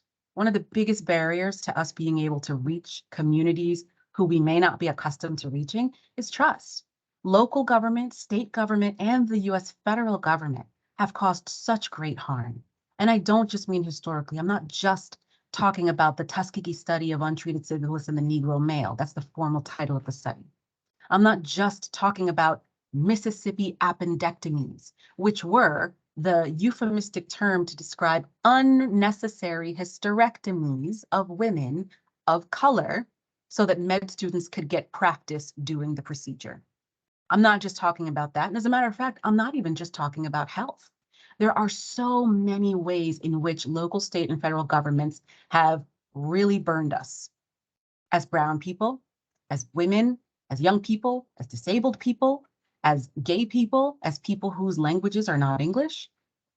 And so trust is absolutely huge. And just when you think that we're starting to climb out of that distrust, The government goes and does something again and sets us all back. Case in point, the Mississippi appendectomies, you thought we stopped that, but we didn't, because as recently as 2020, they were sterilizing women at the border who were crossing, seeking asylum. These things are repeating themselves right under our noses. So it's impossible and unethical for us to ignore them as we think about how to engage communities. Second, a sense of ownership. A lot of times people don't feel invested in local institutions, especially if they maybe don't own land or don't own homes there. People are often made to feel like they're not part of the community because they don't have, quote, skin in the game. I wear my skin everywhere I go. I can't change it, and I wouldn't want to even if I could. I have skin in the game. The question is, who's running the game?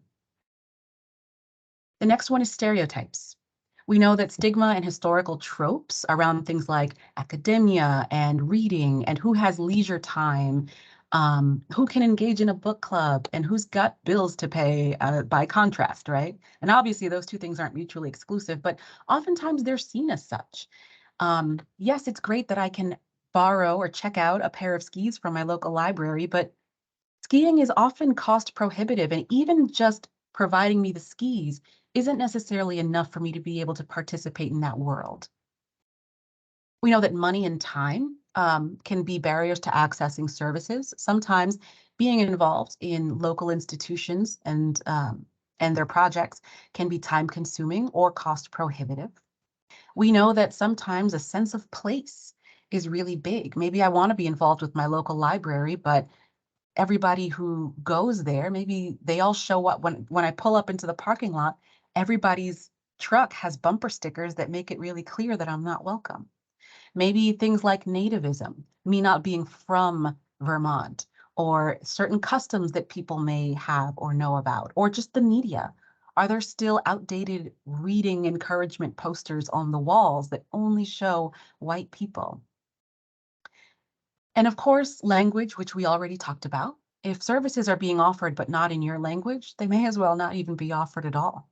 And even if they are offered in your language, are they still too technical for you to be able to engage with? I'll come back to that in a moment. In fact, I'll come back to it right now. I also want you to consider format. Sometimes offering a thing may not be helpful if it's not in the correct format. Now, Karen talked a little bit about the ABLE library. So we know that, oh, and my gosh, wait a minute. I know the acronym, I know this. It's, and you probably said it too. What is it? Don't tell me, do not tell me. I don't know what audio, Braille, large print, and electronic. Let's pretend I got that right. That's correct. So Karen, yeah. So Karen talked a little bit about the ABLE library and the ways in which providing materials in multiple formats is helpful to people. We know that people of color, for example, in this country are more likely to access the internet using tablets or mobile phones. So in addition to having the content be in different formats, think about just the website to request the item. Is that website tablet friendly or mobile friendly? Are your materials accessible by having alt text on images? Are they written in plain language? How are we communicating with people during emergencies? Let's not pull a Flint. And last, I do want to come back to the point about content battles. I know that we talked a little bit about the censorship or the attempts at censorship. And I just wanted to give you 4 examples that I would love for you to look into. And again, I'm gonna stereotype you by assuming that you're all people who love to read and that you're nerds and that you're gonna look these up. But one thing that I found so curious was how some content can be social justice oriented even when we don't realize it, can be subversive even when we don't see it. So we know that Rod Serling created the Twilight Zone after Emmett Till was murdered because the project that he originally wanted to put out that was more directly talking about racial and social justice got turned down. So instead, he created the Twilight Zone, which highlighted through each episode a lot of the same social injustices we were seeing, but made it science fiction so that people's guards were let down and they were learning things without realizing what they were learning. I thought that that was so interesting and really an under-discussed thing. Next, I want to show you this book. You may have heard of it or even read it yourself. It's by George Dawson. It's called Life is So Good. You may know his name. George Dawson was a resident of Dallas, and he was the grandson of a person who was enslaved. And he didn't learn to read until he was 98 years old. And just a few years after he learned to read, he published his biography, which is on screen here. It's called Life is So Good. He was over 100 when he published this. Now, South Lake, Texas actually named a middle school after him. It's George Dawson Middle School. And then the whole quote unquote CRT panic spread.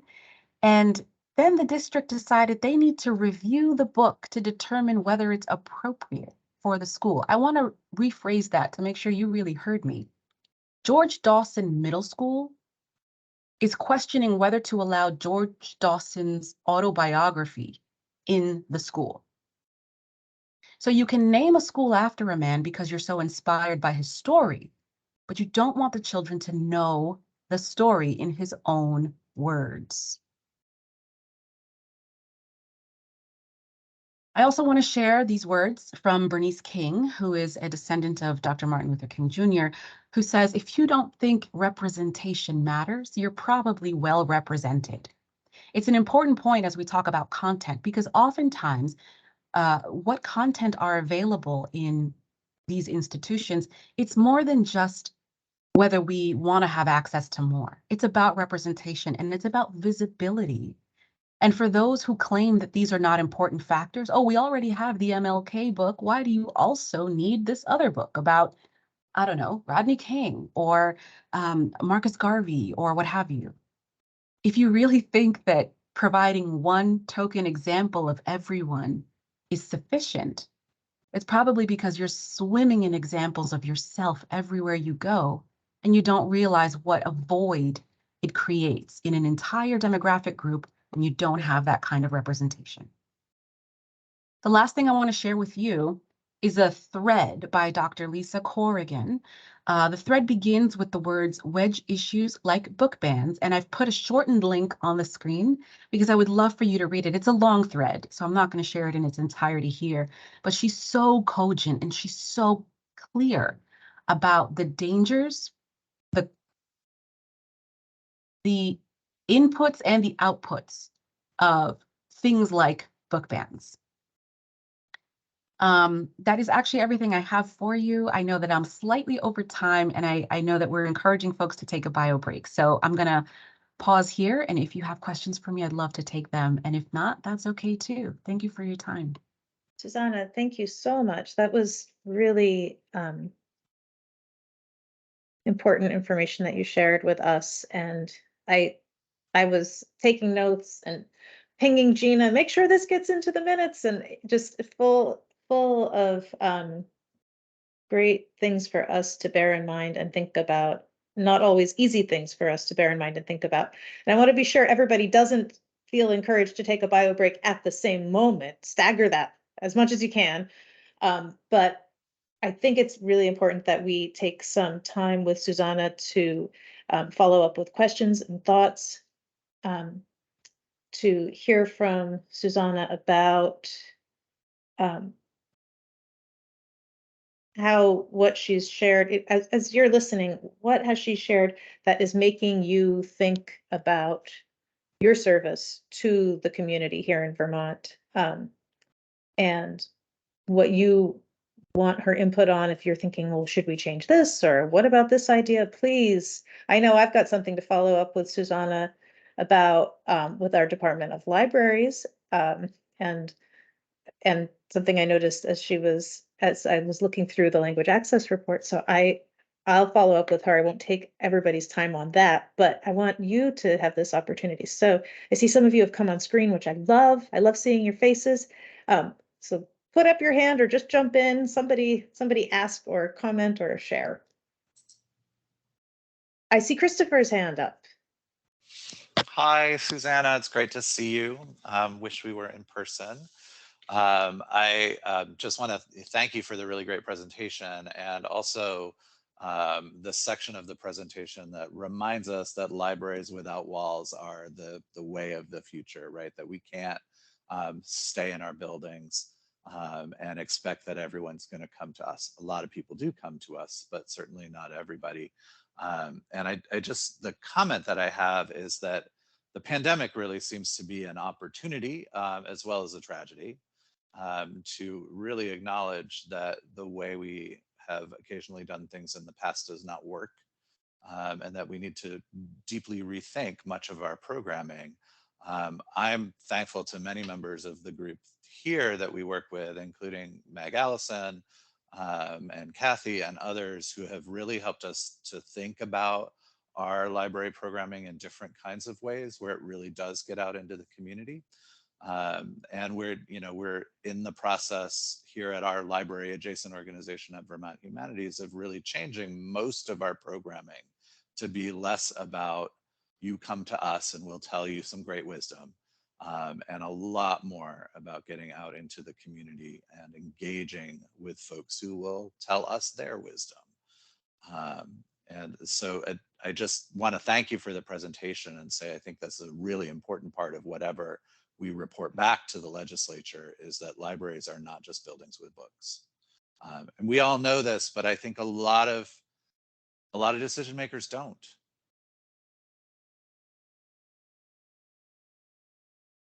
Thank you for that. Completely agree. Meg?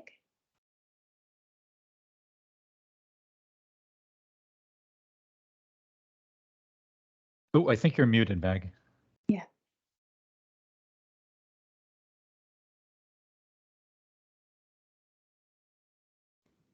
I bet you can hear me now. All right.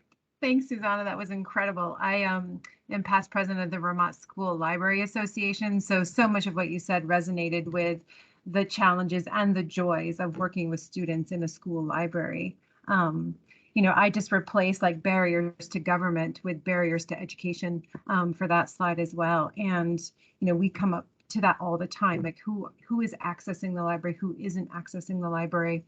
And this is work that the School Librarian Association is actively doing within our schools and statewide. So some of our barriers are diversifying our workforce in school librarians. Most of the school librarians, we just did an identity audit survey, and I'll be looking at those results with the current president, Charles DeBritz, and our past president, and presenting at our conference in April. But I can make an educated guess that mostly white women, predominantly are school librarians. And so, we're going to use those results to tailor, some recommendations as well. But questions like even just barriers, like there's a couple things I was thinking. First, in terms of just being brave around our content and book challenges and attempts at content battles.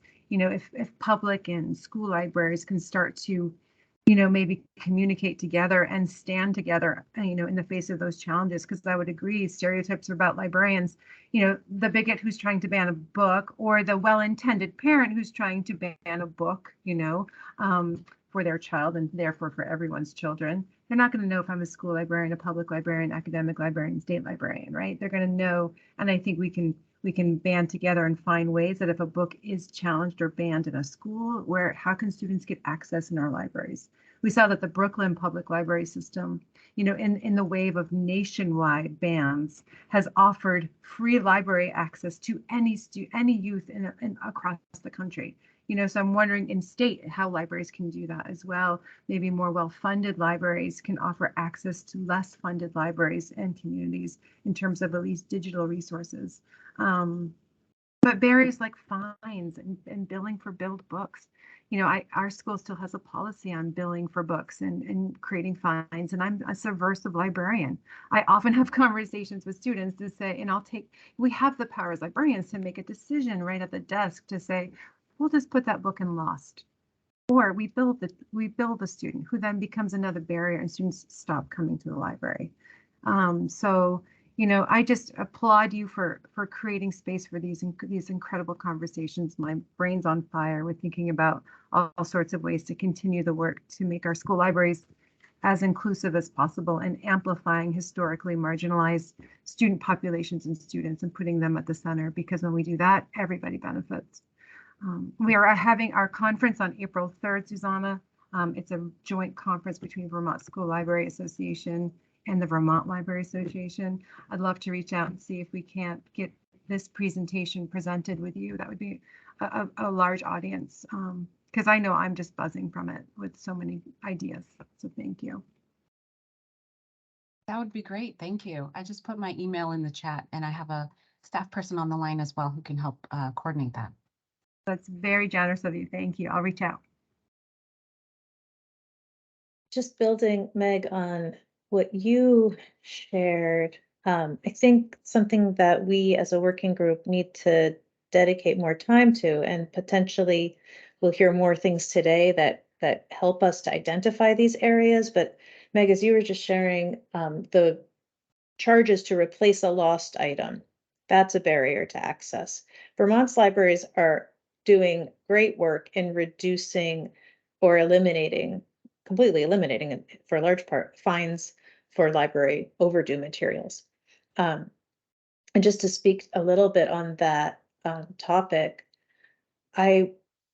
we had a very difficult time extending the fine-free for youth to everybody in San Francisco when I worked there. And we did an extensive study, which I was the lead library staff member working with the Department of, now I'm forgetting their name. I think it was the social justice group within the city. And we did an extensive year-long study that really showed that in communities with a higher number of people of color and lower income levels, that those small fines, which meant nothing to the rich white folks, those small fines meant those community members did not feel welcome at the library. And I'd be happy to share that report with the group. And I know it's about something across the country, but I think what we have found is that that was the library system that had the money to do the legwork. But I think we see that same trend all around the US, that when you have a fine, when you have a fee for service, you are excluding people right there. And some of that same discussion around, who's actually impacted by having to post bail. It's not the rich people, right? So think about that at the library level. What is it that we are putting a barrier on? Thinking about the need to show that you're a member of the community with your driver's license. Well, does this person even have a driver's license to get a full library card? We're going to dole out one book at a time. What are the institutional practices that we have been sort of gatekeeping the resources and the access to the spaces? How do we break those down so that people feel comfortable coming in to any library? How do we make sure that these libraries in Vermont, what do we as a working group do to recommend changes to policies? And maybe as a working group, we say, we need more study of this area, because it's hard with the vast scope of this working group to dive down into every single thing. But this is an area that I think is really important.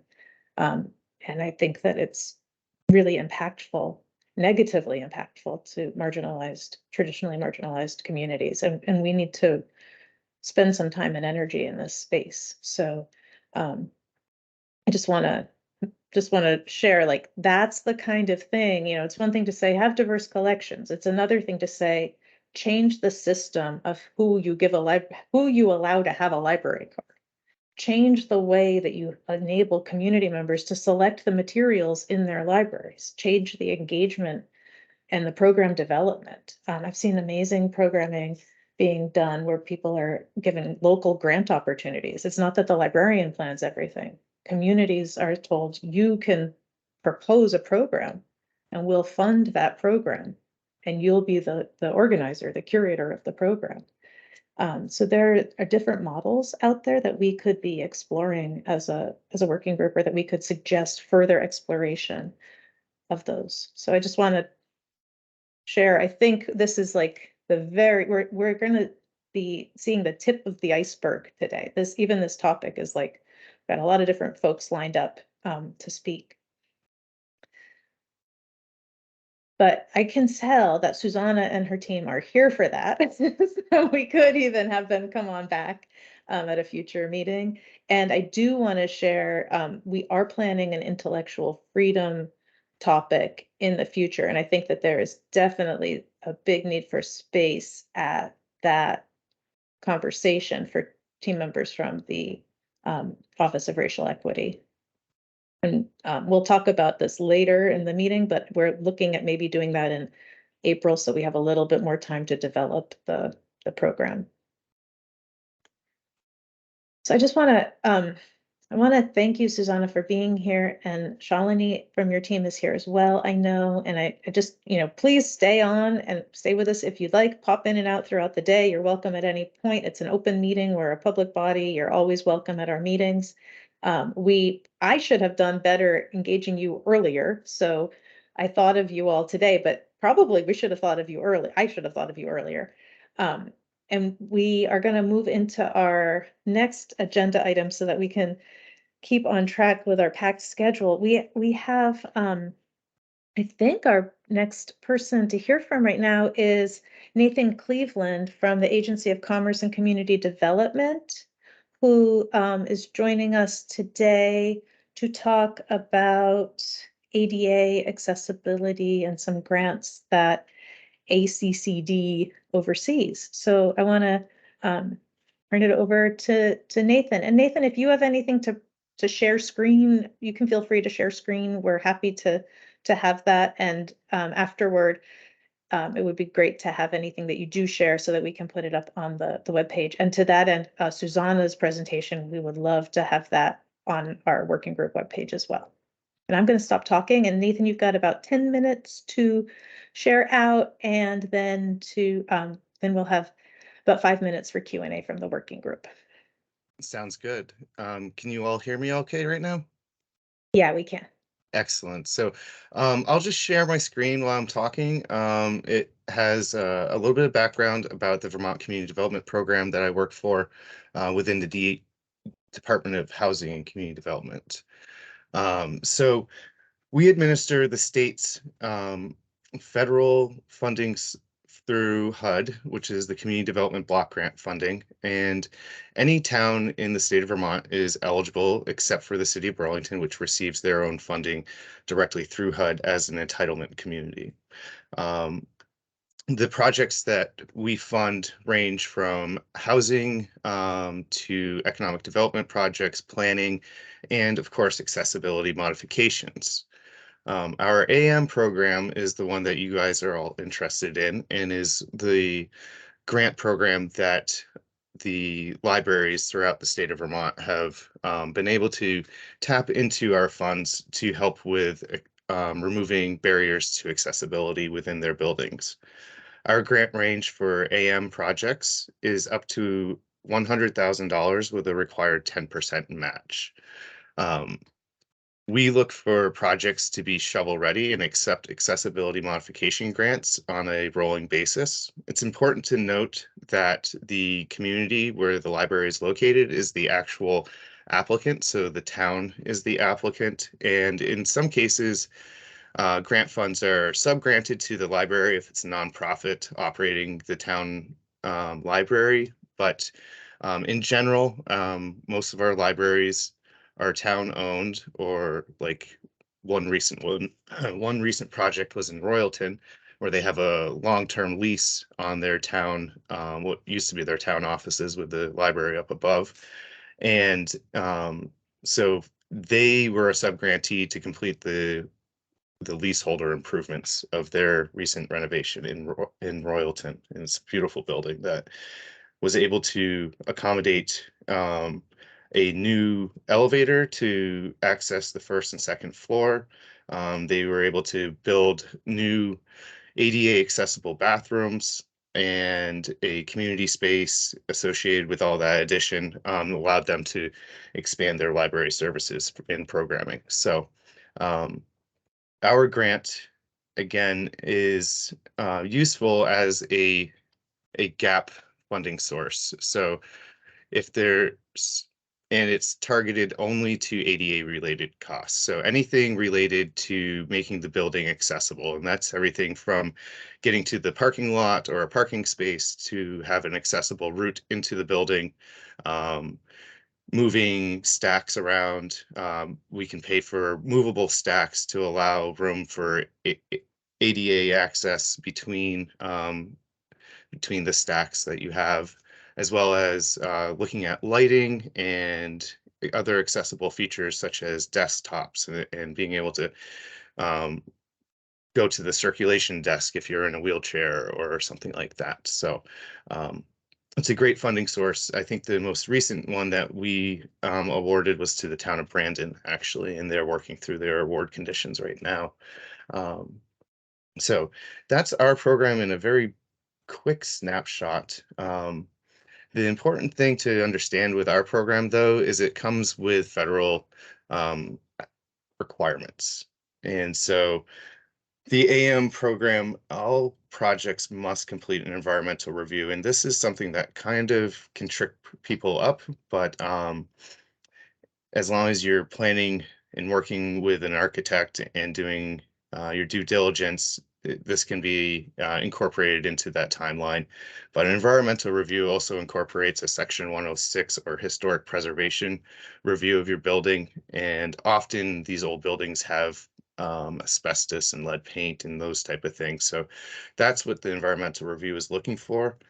And it's important to note that the environmental review has to be completed before you can go out to bid on any of the projects. So though your project may be far ahead and then you realize that you need an additional $100,000 for ADA work, you can't put that project bid out to bid until you've completed that ER. It's considered a choice limiting action, and that would, if you've gone out to bid, then we kind of have to take a few steps back and work on staying within federal procurement guidelines. 10% match is again required, and I'll provide this handout and our program overview in the chat for you guys so you can have those materials too. So that's our program, and I'll save some time if anybody has questions. Feel free to put them in the chat or send them directly to me. I'm happy to keep things going, but I can stay on the call too and let others present. And then I'm not sure if you want to do questions at the end or not, but happy to join you. Yeah, we would love to ask you some questions now. And I see that Christopher Kaufman-Ilstrom has their hand raised already. So jump right in, Christopher. I'm so talkative today. I'm so sorry, everybody. Taking up a lot of space. This is a simple question. I know a lot of libraries are in the process of renovating and expanding their spaces. And I see that new standalone construction is not eligible, but can libraries apply for these grants and use the funds for work that's happening in their additions? Yes. Or does it have to be only on the old part of the building? No, the addition, sometimes libraries just don't have room to be able to put in those things in their existing building, right? So like the library in Royalton, it was essentially a brand new addition to accommodate all of the ADA bathrooms and community space. So we can do existing or addition work. The Judavine Library in Hardwick is another example that they're working on too. I was just thinking of that one. So as long as you have at least a little bit of old building attached to your new building, you qualify. Yes, it has to be a modification. Yes, so the modifications to make the building accessible can either be within the building or attached. But all of our funds have to go to ADA specific costs. So to make it easier on people, we look at targeting like the elevator or thresholds, in bathroom fixtures, because those are easy to quantify. The addition itself would be considered a public facility rehabilitation activity. So, but we will find a way. Thank you. Questions from other members of the working group for Nathan? I have one, if you're still thinking of some. Want to keep it moving because I know the time is limited. But Nathan, my understanding is that with these funds, well, how do I explain?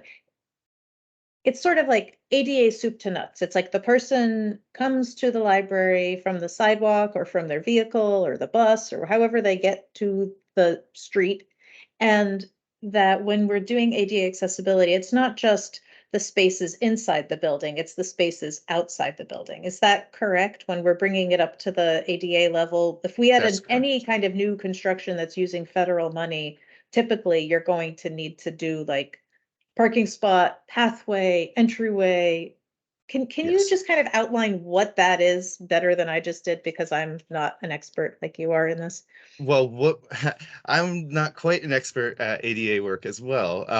So we rely on architects for that. And what we do is we have some tools that we provide to applicants. And one of those is the ADA self-checklist.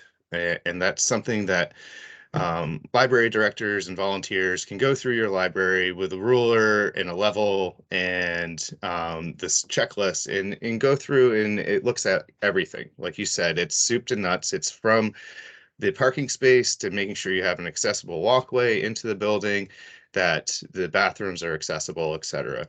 And so any of those related costs are eligible expenses for our program, including program management. So we could actually pay for some soft costs associated with the architectural design work. So if you're working with an architect, we can also be in that. We also have a planning grant application that is really helpful for people to try to figure out what needs to be done and do that pre-development work with. And so I can provide that as well.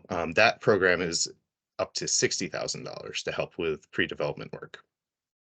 That is awesome. If it would be great if you could share that information, even like the links to the different grants in the chat, so that our note taker can grab that info. But also, Nathan, if you want to share with me directly, we can then put those support as kind of supporting documents or in the testimony area.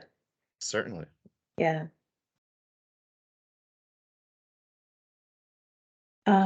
Any other questions for Nathan? Oh, you may have said this and I missed it, but how many of these grants do you give in a year, and sort of what's the general range of them? Sure. So we have about $7.5 million annually that comes to the state for CDBG funding. And out of that, we have a very small targeted amount for these grants. So we target $300,000 annually for accessibility modification grants.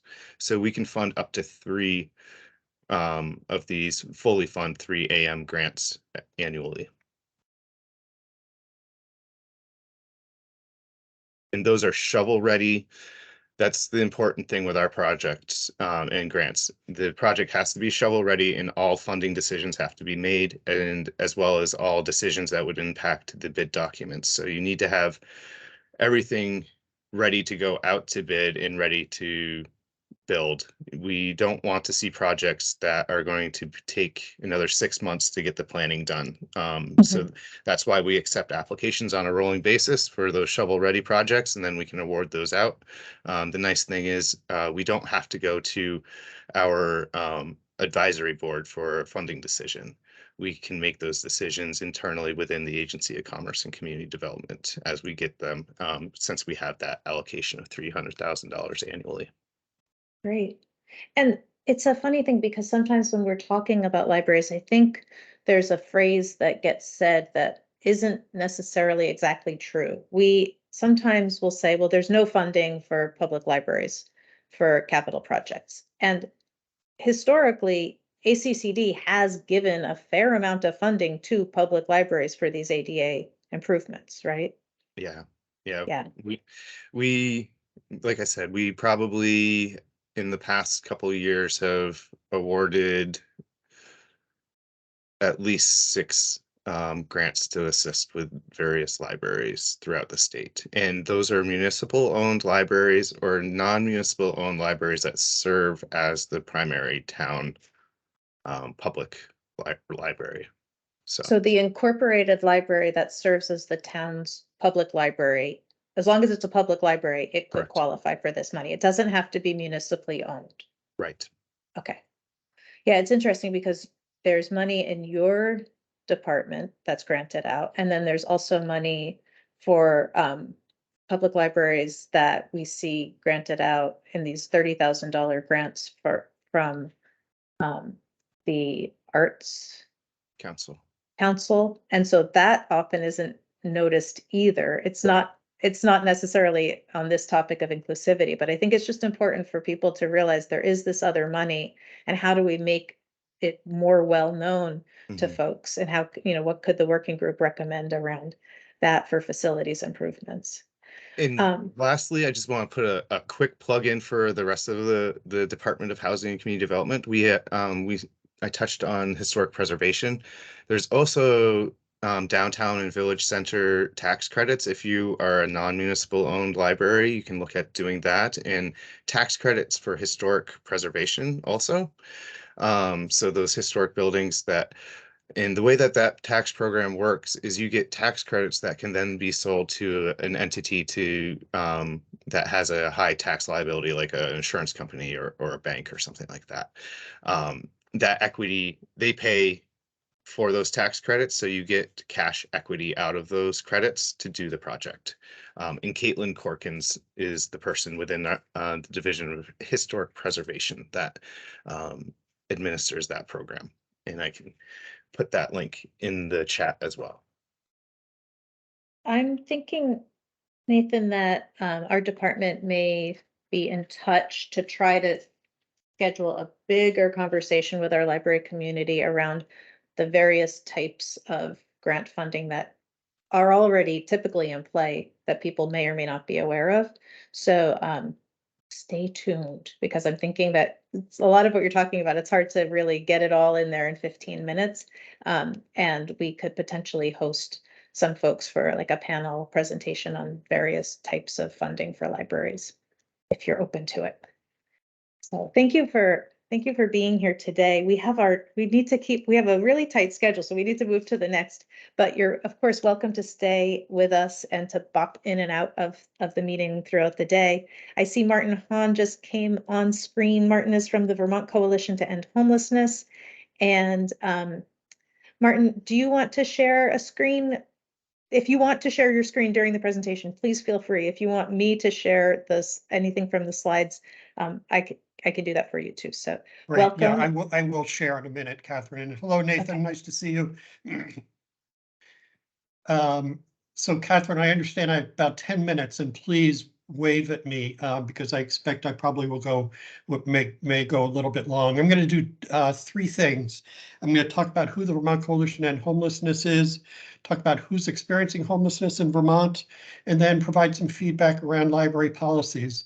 And I approach this with all humility. I, for a period of time, had the good fortune of being the executive director of the Kellogg Hubbard Library. And hello, Meg Allison, nice to see you again, working alongside Hillary Farrington, who is the library director. So with humility, because many of you are hosting people who are experiencing homelessness right now, all day long, every day. And so you know what's working in your communities. And so I hope we maybe get an opportunity to talk about shared experience. So the Vermont Coalition to End Homelessness is what's called a continuum of care. There are two continuum of care in Vermont, my organization and the Chittenden County Homeless Alliance. And these are designations from the federal government of how we coordinate nationwide our response to homelessness. We've been doing this work for about 30 years. I have the good fortune of having a board of 30 people representing different responses to homelessness around the state, folks working with youth, people working with those who are fleeing domestic violence, veterans. So it's a very broad array of a response. And I'm going to start by sharing our website. Can you see my screen? Yep, you can see it. Great. So this is our address is helpingtohousevt.org. And what I wanted to point out is this link here, local housing coalitions. So the state of Vermont, there are coalitions working on homelessness issues in every part of the state. And in some ways it's county-based, in some ways not. If you go to this link, let's go to Addison County. You'll find out that Heidi Lacey is the lead in Addison County and when that coalition meets. And that coalition consists of, I can't even articulate all the people who are involved, but it's the local hospital, police, justice center, faith community, service providers, shelters, community action agencies. And so it's as a coordinated effort to develop a response to homelessness. And so each one of these coalitions have a seat on my board of directors. And so the function of the Vermont Coalition and Homelessness is, let's see how how do I turn this off?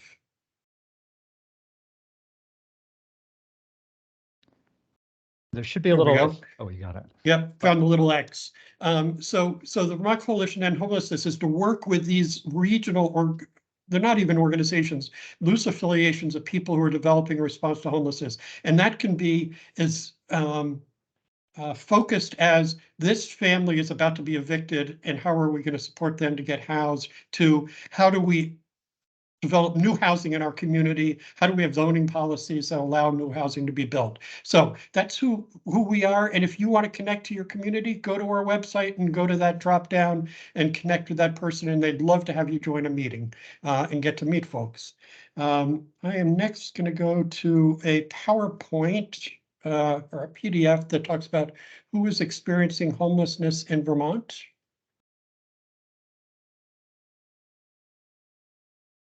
So this is the 2022 annual point in time count, and we just conducted the 2023 point in time count in this last Wednesday, so 2 days ago.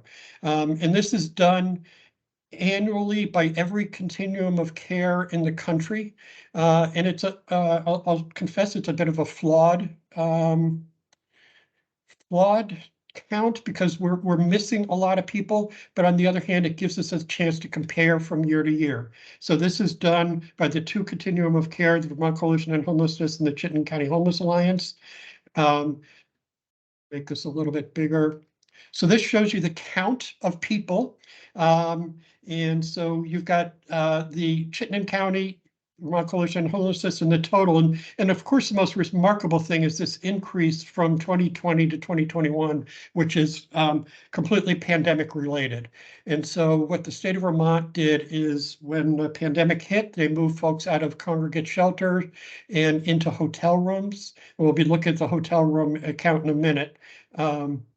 And that allowed people who were in doubled up situations, maybe were unsafely housed, but weren't otherwise counted as homeless, to now be counted as homeless because they were moving into hotels. So dramatic jump from 1,100 up to 2,600 individuals experiencing homelessness last January.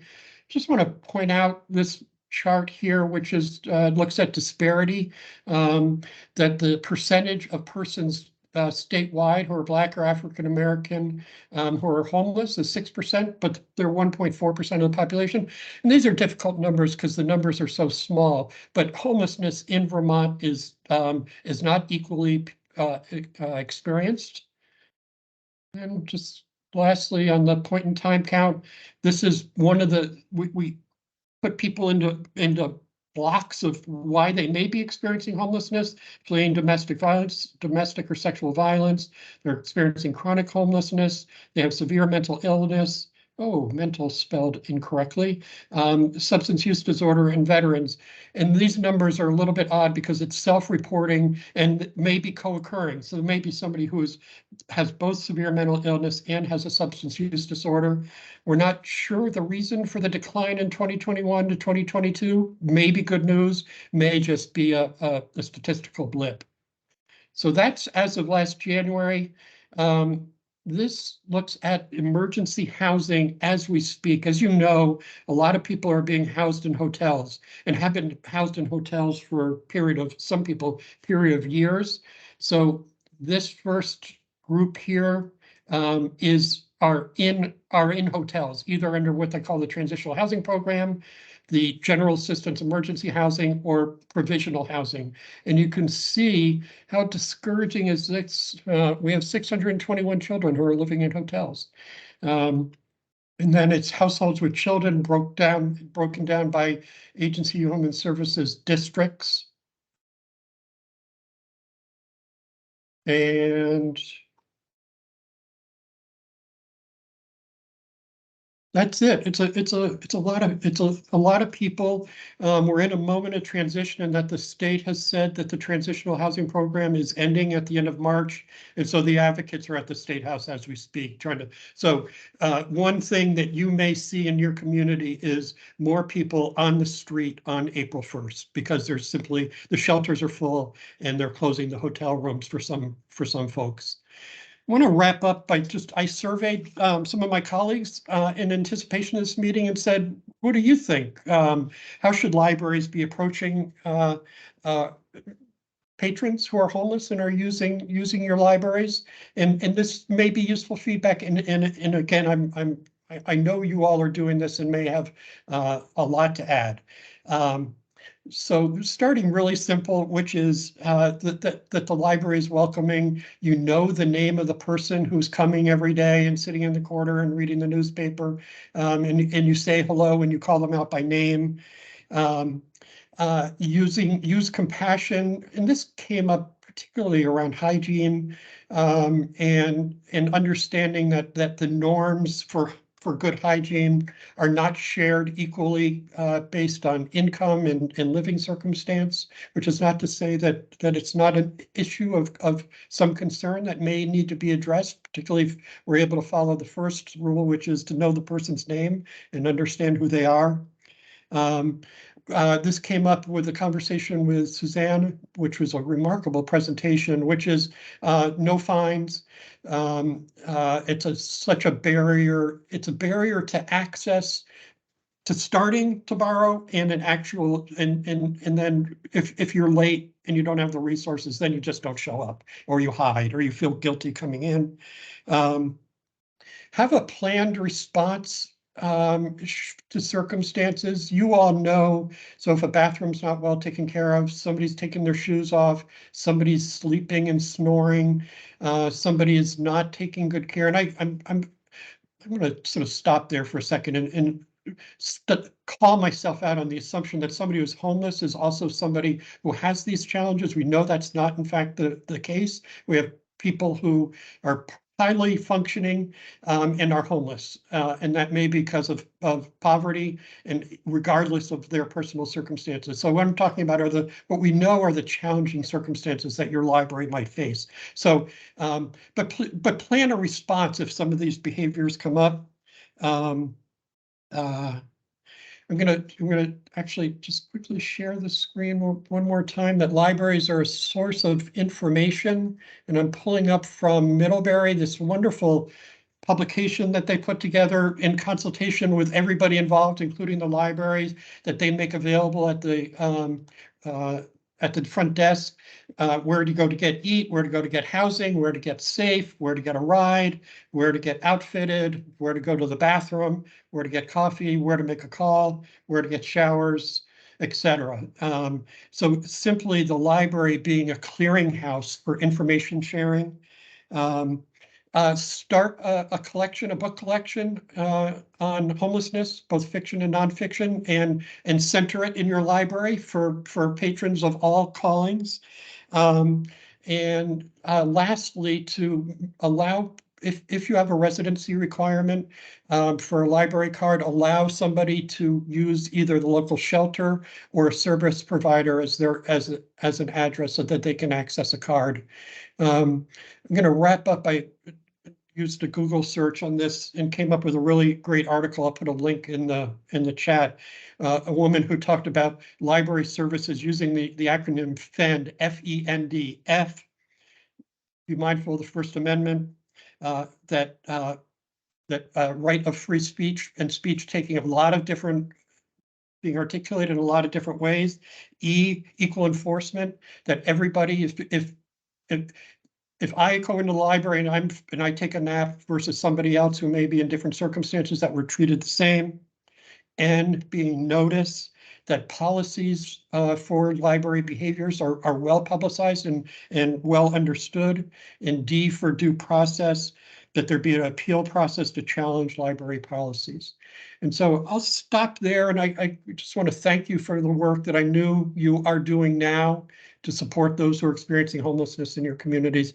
And you should let me know what we can do to help you do that work well. Thank you so much, Martin. I really appreciate that you came here today, that you know libraries and know the needs of the community experiencing homelessness here in Vermont. I was struck on page 7 that the number of homeless households that include children is increasing. And I was also struck on page 8 that the percentage of homeless persons statewide who are Black or African American, and also American Indian or Alaskan Native, is disproportionate to the total percentage of that population. So when we're looking at the statistics, sometimes I get a little bit wonky in my nerd in a good way, I hope, looking at that. But I'm really seeing that that there's a disproportionate number of folks who are Black and brown who are in the homeless community in Vermont. And also that some of our ideas about like who is homeless and what does it look like to be homeless, the individual by themselves maybe a stereotype, where we're actually seeing at this point the household with at least one child that's growing. So those numbers are really interesting, and knowing that they may be an undercount and there may be other groups, like I'm not sure that I saw anything about the sexual orientation of or the gender identity of the homeless population being counted. So I wonder if you could speak to any of, I don't know, just do you have anything Wow, to say no, about those? that's a ton. I'll start with the last question is we don't, it's so part of where we're getting this data is we have a system called coordinated entry, which is if I'm experiencing homelessness in Central Vermont, I'll probably go to Capstone and they're then going to interview me and my information is going to go in a database and I'm going to be scored. And one of the scores on how likely am I to die if I don't get housed. And so we try to understand what the circumstances are that I'm facing and what the response should be. We don't ask sexual orientation, but it's clearly a disproportionate, not clearly, there is a disproportionate impact. What causes homelessness? There are a whole lot of reasons. Somebody is coming out of foster care. Somebody is kicked out of their house. A young person is kicked out of their house because of their sexual orientation. Somebody's coming out of corrections. I'd say eviction is probably the leading cause. And so there's data we have and there's data that we don't have, data that is backed up by anecdote. So disproportionate impact on the LGBTQ community is pretty clear. So the increase in children, so the federal government defines homelessness. If you are insecurely housed, you're staying at your best friend's house on their couch and you've got to get out tomorrow, you're not considered homeless. And so what happened with the pandemic is that person who was sleeping on the couch was able to get into a hotel room, and that includes families with children. So if they are doubled up in a way that was insecure, you were able to get into. So that's part of really what we're seeing as is the increase is because we were able to get insecurely housed people into hotels during the pandemic in a non-congregate setting. Catherine, did I get to your point? Yeah, I think you did. And this has just been really helpful. And Martin, I think the theme of today is that maybe the department will be in touch in the coming weeks to see if we could schedule you to talk with a broader library community at greater length, because there's so much valuable information that you shared with us today. And I think it would be really important to have, if you're willing, sort of do a webinar and share some information with the library community so that we can understand as a whole the point in time count and give you a little bit more time to talk and explore these ideas. Yeah, and I ideally, Catherine, I'd like it to be two-way. That is, you tell, if we can have a couple of people from the coalition, you tell us what you're seeing in the community. What are the needs that are not being met? Are people getting food? Are they getting access to showers? So we need to, there should be a dialogue, I think. Especially with the changes that are imminent with the food Yes. programs and the housing programs. I think that that'll be important because we've got the Department of Libraries doesn't oversee these outlets, but we've got outlets all around the state, libraries all around the state that we can convene and can actually help your team maybe to know where there's greatest need. So we'd be I would happy to serve as a sounding board for you too. Great, I really appreciate the opportunity. Thank you so much, Martin. I really appreciate your time. I don't see any other working group hands raised, and we're running a little bit behind. So I know Karen Holmes is here with us from the Department of Corrections, and I'd like, Karen, it's great to see you virtually. We've met in person, but why don't you introduce yourself and share about your experiences with library services and serving incarcerated individuals' library needs and how those might be different from other folks and what those might be. Thank you. Sure. Yeah. My name is Karen Holmes, and I am the coordinator of volunteer services for Northeast Correctional Complex in St. Johnsbury. I do not have a very data or statistic heavy bit of information to give to you today. Just my own personal experience working in this role at this facility. So I've been here for 5 years, and the portion of this facility that I oversee, among other things, includes the library.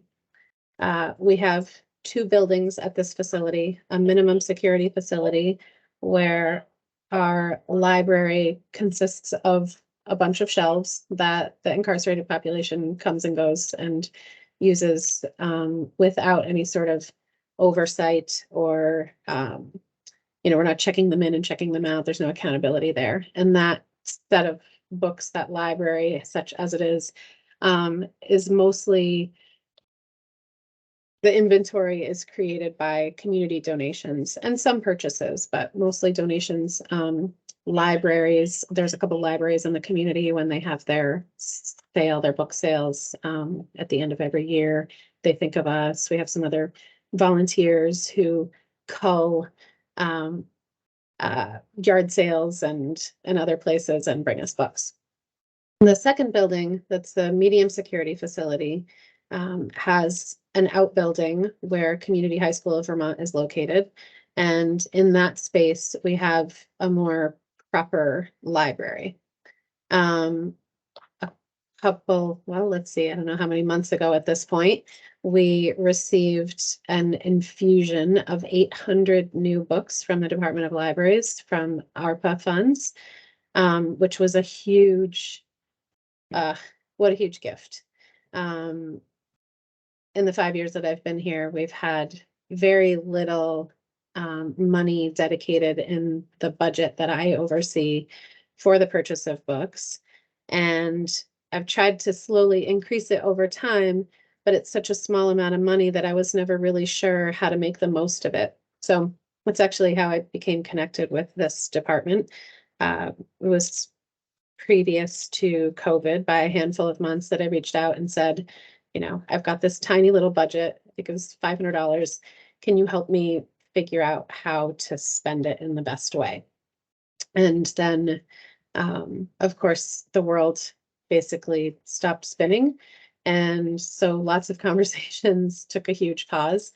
And then back this past summer or fall, sorry, I can't remember when, we reconnected and this funding was available.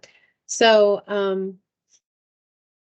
the books are an incredible asset to a lot of the people that we have who are incarcerated here. There's a wide variety of literacy and interest, but there's definitely always a revolving sort of core group of individuals who rely heavily on reading as a way to cope with being here.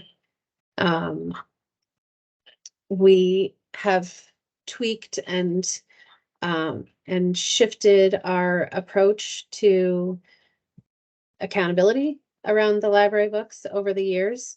For the most part, the underlying philosophy to the lack of returns for me has been the worst case scenario is somebody leaves here with a book, and there are so many worse outcomes. So I haven't been very militant or hard-nosed about book returns, most especially probably because in the past we've acquired so much by donation that it hasn't been such a huge financial investment that we are trying to maintain.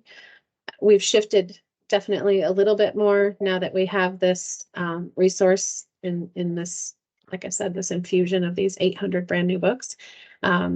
We've buckled down a little bit with trying to maintain an inventory and the list of who has things checked out where, and trying very hard to stay on top of overdue books.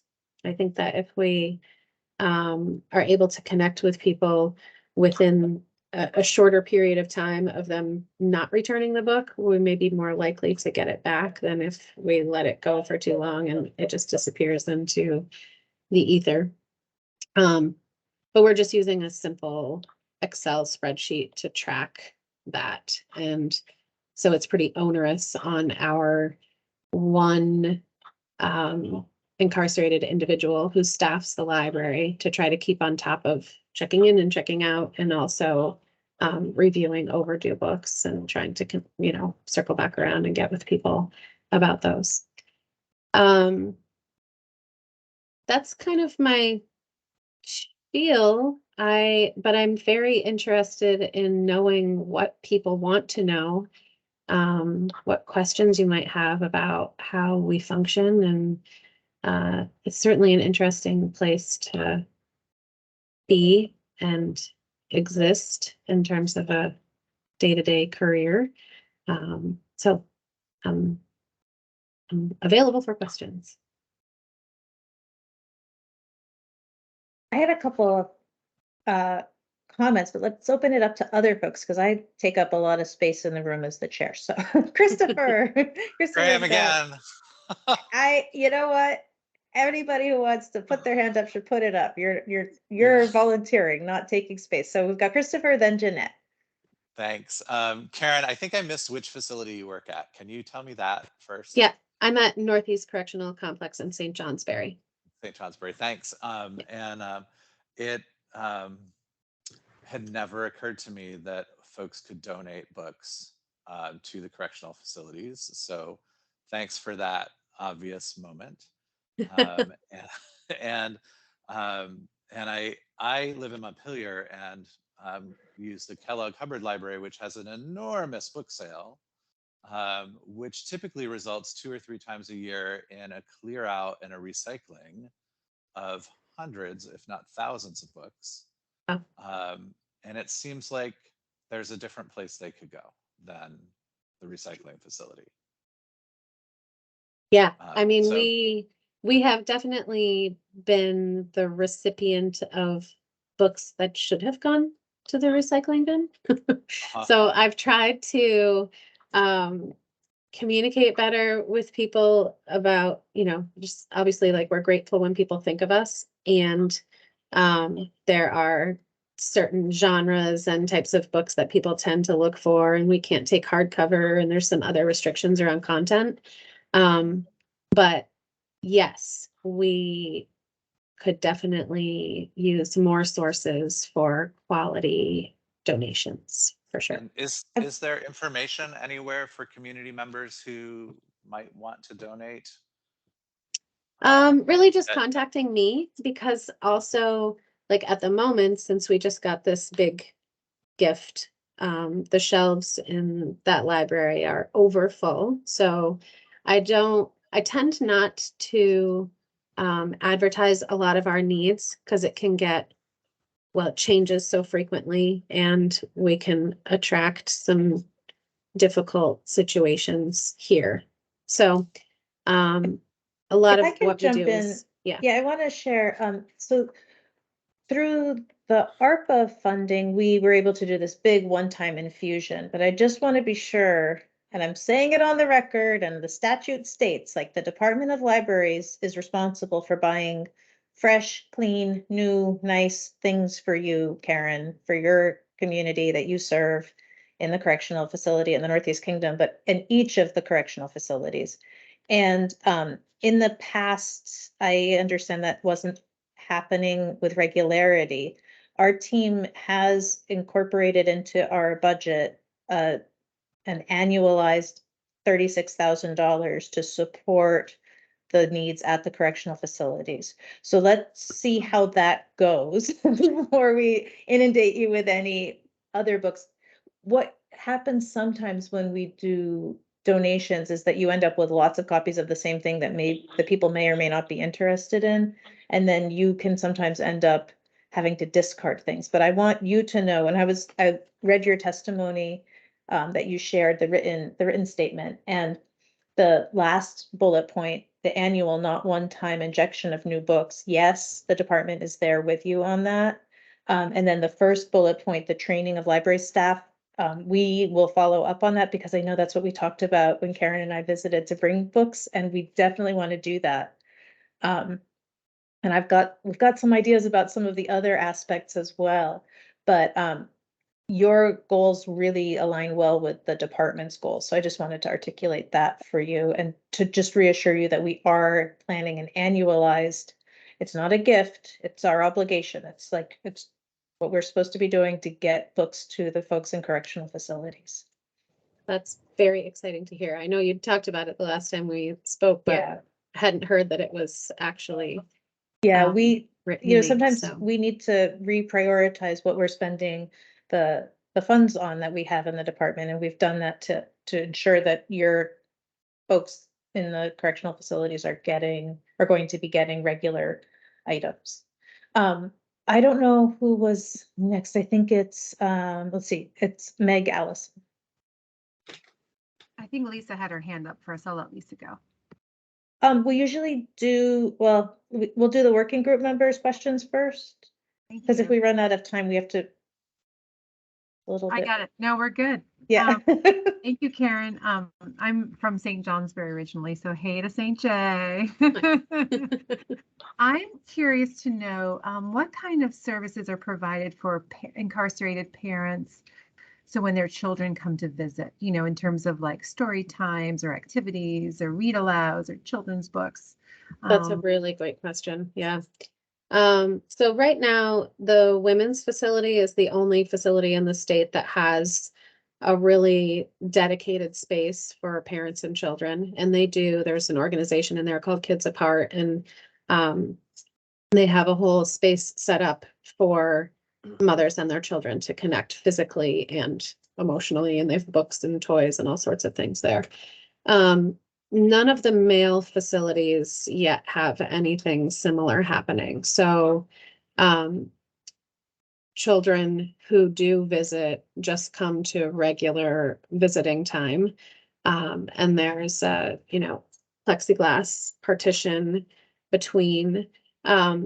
Kids under 2 can have contact with their incarcerated father. And we have sometimes some crayons or coloring pictures or a couple of books at the front desk that families can choose to bring into visiting with them and have. I haven't seen since we've returned to having families come into the facility post-COVID, I haven't seen as many children. Here specifically, we shifted visiting to daytime hours because of staffing troubles. And so school-age kids aren't really coming. And just sort of anecdotally, fathers have been less excited about bringing their kids into a correctional facility. So there's different things happening, different challenges. I think that certainly we could be doing more and putting more emphasis on providing safe and private space for dads to connect with their kids. But that is kind of what's happening right now. Thank you. I should add also that we used to have, again, pre-COVID, we had a volunteer who would come in and we had a little recording device and dads could record books. She received a bunch of children's books. They would choose a book, read the book on a DVD or a CD recording, and then send the book and the CD to their child. And a couple of things happened. One, that volunteer, like so many, sort of shifted priorities in her life and didn't come back after COVID. And also, I haven't actively recruited for that again because technology is not really, we're not keeping up. So a lot of families don't have CD players anymore to play the books. So that's just sort of a place where we, if there's ideas, I'm open to that for sure. Yeah, that's something that we might want to explore too, because we do have recording technology for our able library, and maybe there's a way to do something similar for our correctional facilities. We're a little bit shifting into the long section. Kelly McCagg, do you have a quick question? And then it's actually Lisa Ehrlich's time to speak next. So maybe there could be slight overlap, and then depending on Lisa on how you want to use your time. Kelly? Mine can wait, it's fine. Okay, so Kelly's gonna wait. Lisa? Okay, so you had asked me for some input on what could be done to improve services. So I'm Lisa, I'm the visual impairment services team coordinator at the VA Medical Center in White River Junction. And so I just happened, Karen, to survey my visual impairment support group this morning before I came to this meeting to get some input for you, because to date, most of the feedback I get from veterans getting talking books is they love them, they're delighted, and so forth. What I found, though, kind of doing a deeper dive, was that veterans are actually about as picky about the books they read as they are about the food they eat. And so the input I got for you was that people really enjoyed getting the quarterly newsletters, which listed all the latest books that had come out. And that was, some of these things were discontinued at the onset of COVID. So I'm not really sure if that was why, or it was just a change in practice. But the two things that people kind of had an issue with is they really enjoyed getting those catalogs because that's how they were making their selections. They would like to pick by category and enjoyed having that opportunity. A lot of the veterans told me what they did was write little notes and put them in the book saying, you know, would you, making requests for next time around. So that was something that people enjoyed and are unhappy that it doesn't exist anymore. So I'm not sure what that's about, but just thought I'd pass that along to you. I'm just gonna interrupt for just a second, because Lisa, I think that there may be confusion. Karen Holmes is not Karen Gravlin. So Karen okay. Gravlin is from the Department of Corrections, and she, like you, was asked to come and present this morning. So her topic ran a little bit late, and I misunderstood with your hand being raised. So I just want to clarify for everybody what's going on. So Karen Holmes, I want to thank you for coming and sharing with us. I think all the working group members did get to ask you their questions, and we can follow up if we have additional ones for you. I just want to thank you and not hold you captive. You're welcome to stay on and hear from folks. And I think there are, I'm sorry, Lisa Ehrlich is here, and Lisa is representing the Veterans Affairs, and Lisa, the whole working group is here to hear your statements, and we've begun listening, but I just wanted to jump in and make sure everybody knows that we're into your time now. It's not necessarily that you have a question for the prior commenter. Am I correct in Yes, clarifying that? yes. Okay, great. Yeah. Thank you.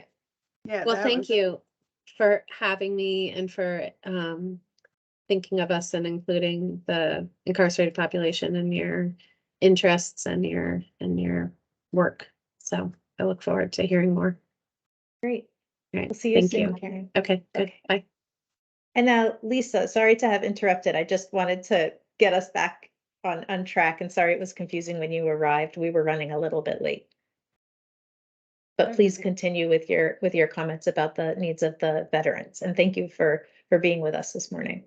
Sure. Well, thank you for your inclusiveness. It looks like you're being very thorough in including all stakeholders, I guess you would say, in the library program. So, okay, so first comment was about maybe getting the catalog back so that people had access to selecting. And the second piece of input, and again, I'm not sure if this was something, policy change that was inevitable or something I assumed that at least started around the onset of COVID, which is that people, instead of getting individual books, they're getting a disc with, say, 6 or 8 books on it. And so the feedback I was getting was that people weren't liking, say, 7 of the 8 books. And so my takeaway was that, I know when I fill out applications, it asks you to select topics of interest to the person. So I'm not sure if these people have been getting books for years and years and whatever their initial selection was is not being referenced or what. But they weren't really crazy about getting the 8 books because they felt like they only liked 7 of the 8 books. So it seemed like a method for selecting books or refreshing preferences would be helpful because people seem to have very particular taste about what they did and didn't want to read. So that was pretty much my input. Thank you so much. And I know Karen Gravelin, who oversees the Able Library, is here today. I'm wondering, Lisa, a question for you. I know that in addition to being clients of the Able Library or being patrons of the Able Library, veterans use library services all around the state of Vermont in their local public libraries. Wondering if you are aware of any particular interests or needs that they may have as they're coming to public libraries in ways that you have heard from heard from veterans that they might feel more welcome in libraries or that we might better serve them. Has that come up in your conversation with veterans? Well, the veterans who use public libraries love using public libraries and continue to do so, visually impaired or not. And so what I'm hearing from those veterans is they enjoy going to the library, chatting with the librarians, getting aimed in the direction of large print books, or some of them got on talking books through the library. Some of them listened to them in the libraries. The stories are very diverse, but basically, common theme being people like human contact and have had very positive interchanges or interactions with the library staff throughout Vermont and New Hampshire. Actually, we also cover 2/3 of New Hampshire. So New Hampshire, a little bit of a different experience, but similar feedback. Thank you. Okay, well, are there other questions from members of the working group for Karen, who is here from Veterans Affairs?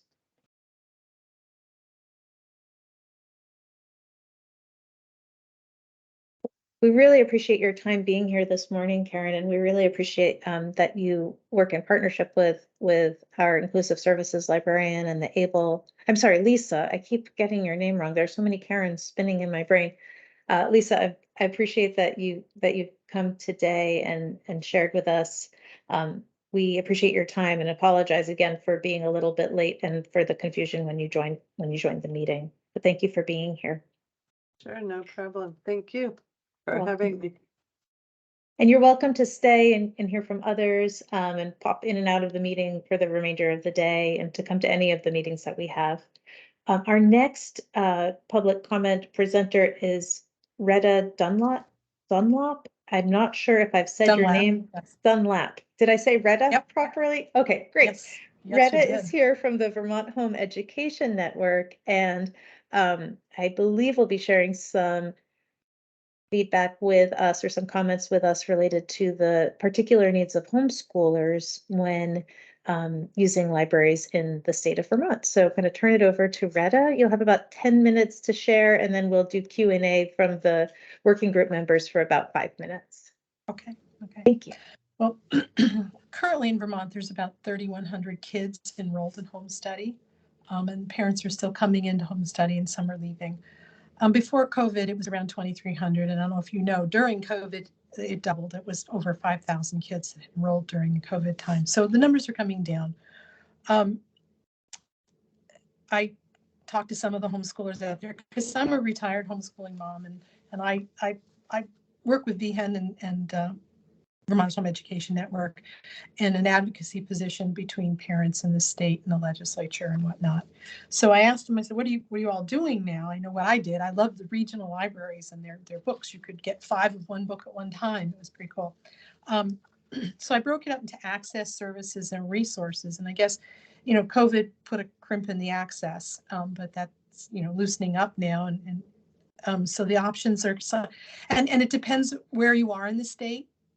Less populated areas may or may not have as much access, resources, and programs. It just depends on the library. And I know a lot of homeschoolers, they go to 2 or 3 different libraries. I always did. I went to all of them in my area from time to time because they were all different. So, some are seeing in their areas that a lot of the programs are for the younger kids, none for the teenagers. It's not necessarily the library's fault because, the combination of ages of homeschoolers at any one given time in one area changes. Parents like to meet at libraries. They like Lego group, like a whole bunch of things, a barter day, book group, borrows magazines, educational videos, astronomy kits, maker space, like games, things to build. What I would say the services that homeschoolers really like to plug into is that they're always looking for ways to enrich their course of study that they've set out for the school year. So anytime the library has a program, Lego can fit into engineering and science and math and other things, other general topics areas, science, history, math, health, things like that can kind of enrich what the homeschooler is doing at home, tends to draw them out and say, oh, well, that would help enrich my topic here. And so again, it depends on where you are what libraries you have access to, where you are, and whether they have the staffing to really pull that all together. I know when parents are homeschooling and they'll ask, well, I don't know any homeschoolers near me. I always tell them, go to your local library and ask the librarian. So that's something I think librarians, whether they have a lot of programs or just a few, is to actually know, are there homeschoolers in the area? And, may I give out your name to a new homeschooler kind of thing might be something useful. I don't know. Maybe librarians do that. I don't know. But I always say, go to your local library and start, because sooner or later a homeschooler ends up in a local library. And I talked to some homeschoolers about resources.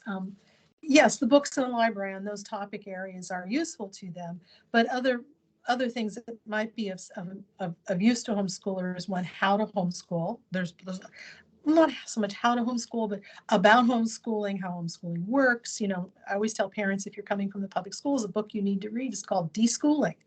And I think some libraries in Vermont probably have that book. Just tells, how to go from an institutional setting to a home setting and letting the kids unwind before you jump back into some serious academics. So there are books out there like that that are resources for parents just starting homeschooling, in addition to finding homeschoolers to talk to. One other thing that I hadn't thought of is that homeschoolers have a boatload of books left over. Like, what am I going to do with these? Some try to sell them. I know I just heard the comments about you get some books you just don't need and you don't know what to do with, and they really should have been thrown out, or whatever you do with books these days. And if libraries actually said, we have a week here where you can bring your books, people can come, trade, take, sell, buy, something like that. I don't know. I mean, again, that's something that puts more work on the librarian. Maybe homeschoolers could coordinate it, because that's another thing, is where do I get resources? I don't have much money, and parents are often giving away. If it's Sacks and textbooks usually sell pretty well, and they've been used for years. So I don't know if libraries could do that or get involved in that. I certainly understand that they have staffing issues and they can't do a lot of things, but maybe opening up the library space so that parents could kind of coordinate from there and do something like that, because those are some things that homeschoolers mentioned to me that would be useful. And I never thought to do that, is to see if the library had some space and let us have a book sale. I know you do book sales of general books, but these would be specifically homeschool books. And my guess is that you would probably get some homeschoolers, draw them into the library. So that's really all I had to say. I want to thank you for thinking of us, because we are one of those smaller groups, quieter groups in the state that use the libraries, I think, quite a bit. So thank you. Well, thank you for joining us today, Retta, and for sharing your ideas and sharing perspective from the homeschooled and the unschooled community. I'm going to open it up now to members of the working group who have questions for Retta, thinking about it in your school librarian hat, in your public library hat, or your academic library hat. Please, working group members, come on and ask your questions.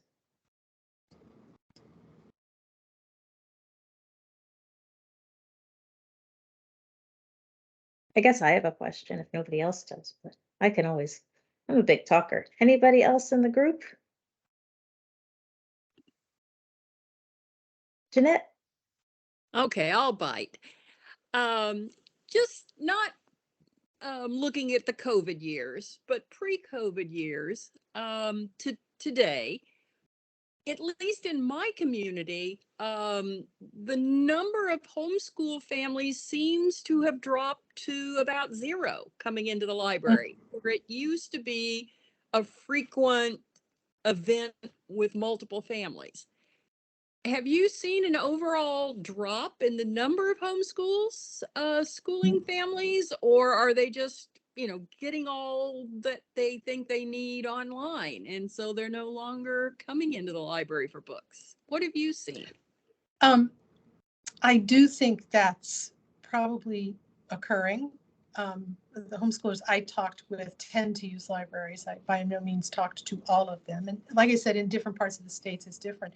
The numbers in homeschooling is not falling off. It climbs a little bit every year. So I suspect the internet, YouTube, Khan Academy, things like that, probably they're easier. You can get them at home. But I think it's a function of technology that might be interrupting that library experience, which is sad. So it sounds like we need to offer more the social event than the actual book event. I think so. I think so. And I can't guarantee that will draw them in either. So, yeah. Thank you. You're welcome. When visiting libraries in Vermont, I do hear at some public libraries that they do have convenings of homeschoolers. And so it could be just that there's one library that's doing it a lot, and so they're not coming to the other libraries as much. But it seems like some of the social academic crossover opportunities are happening in some of our public libraries. I'm wondering, curriculum-wise, if a student's in a school library, then the school library provides the resources that are curriculum specific. And I'm wondering about the impact on public libraries of the need for curriculum support for homeschoolers and how that plays out. And I'm wondering, Retta, can you speak to that at all? There are some books that in a public library setting, we wouldn't typically purchase because they're more academic support, and we try not to just duplicate all of the collections.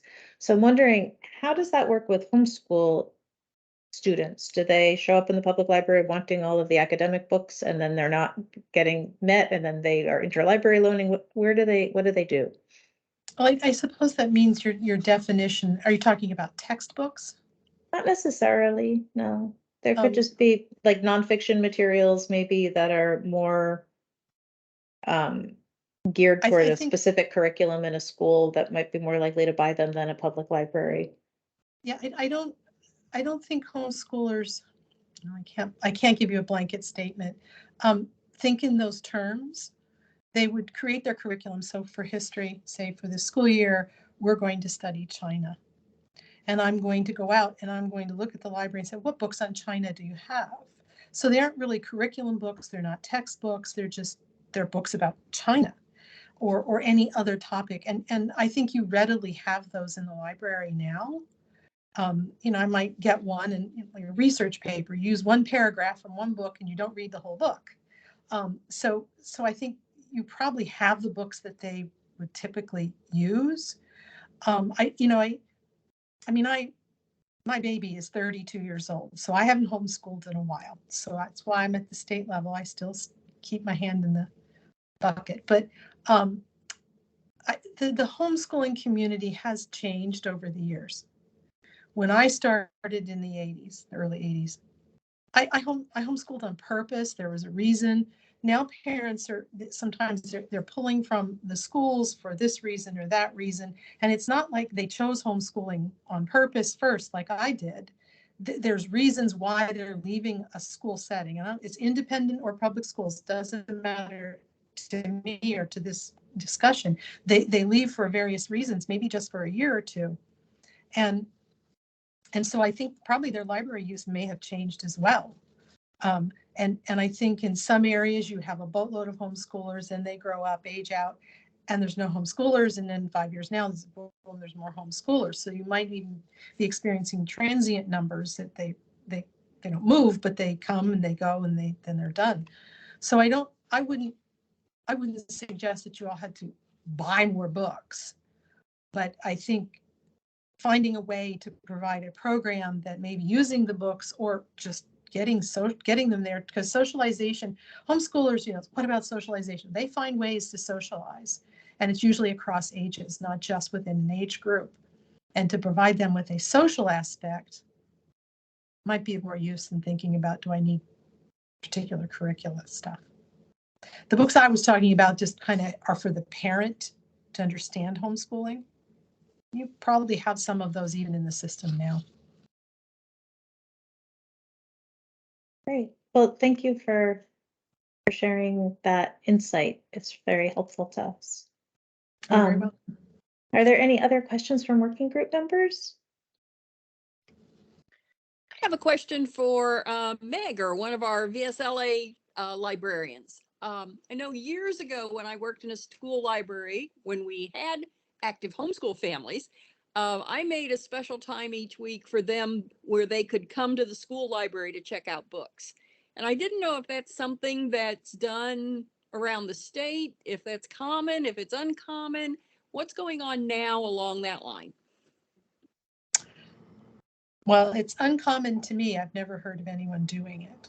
And my local libraries, I also never asked. So to their defense, I never asked, could I go to the school library? Because the public libraries were just there and much easier just to get into and I could request books from. So,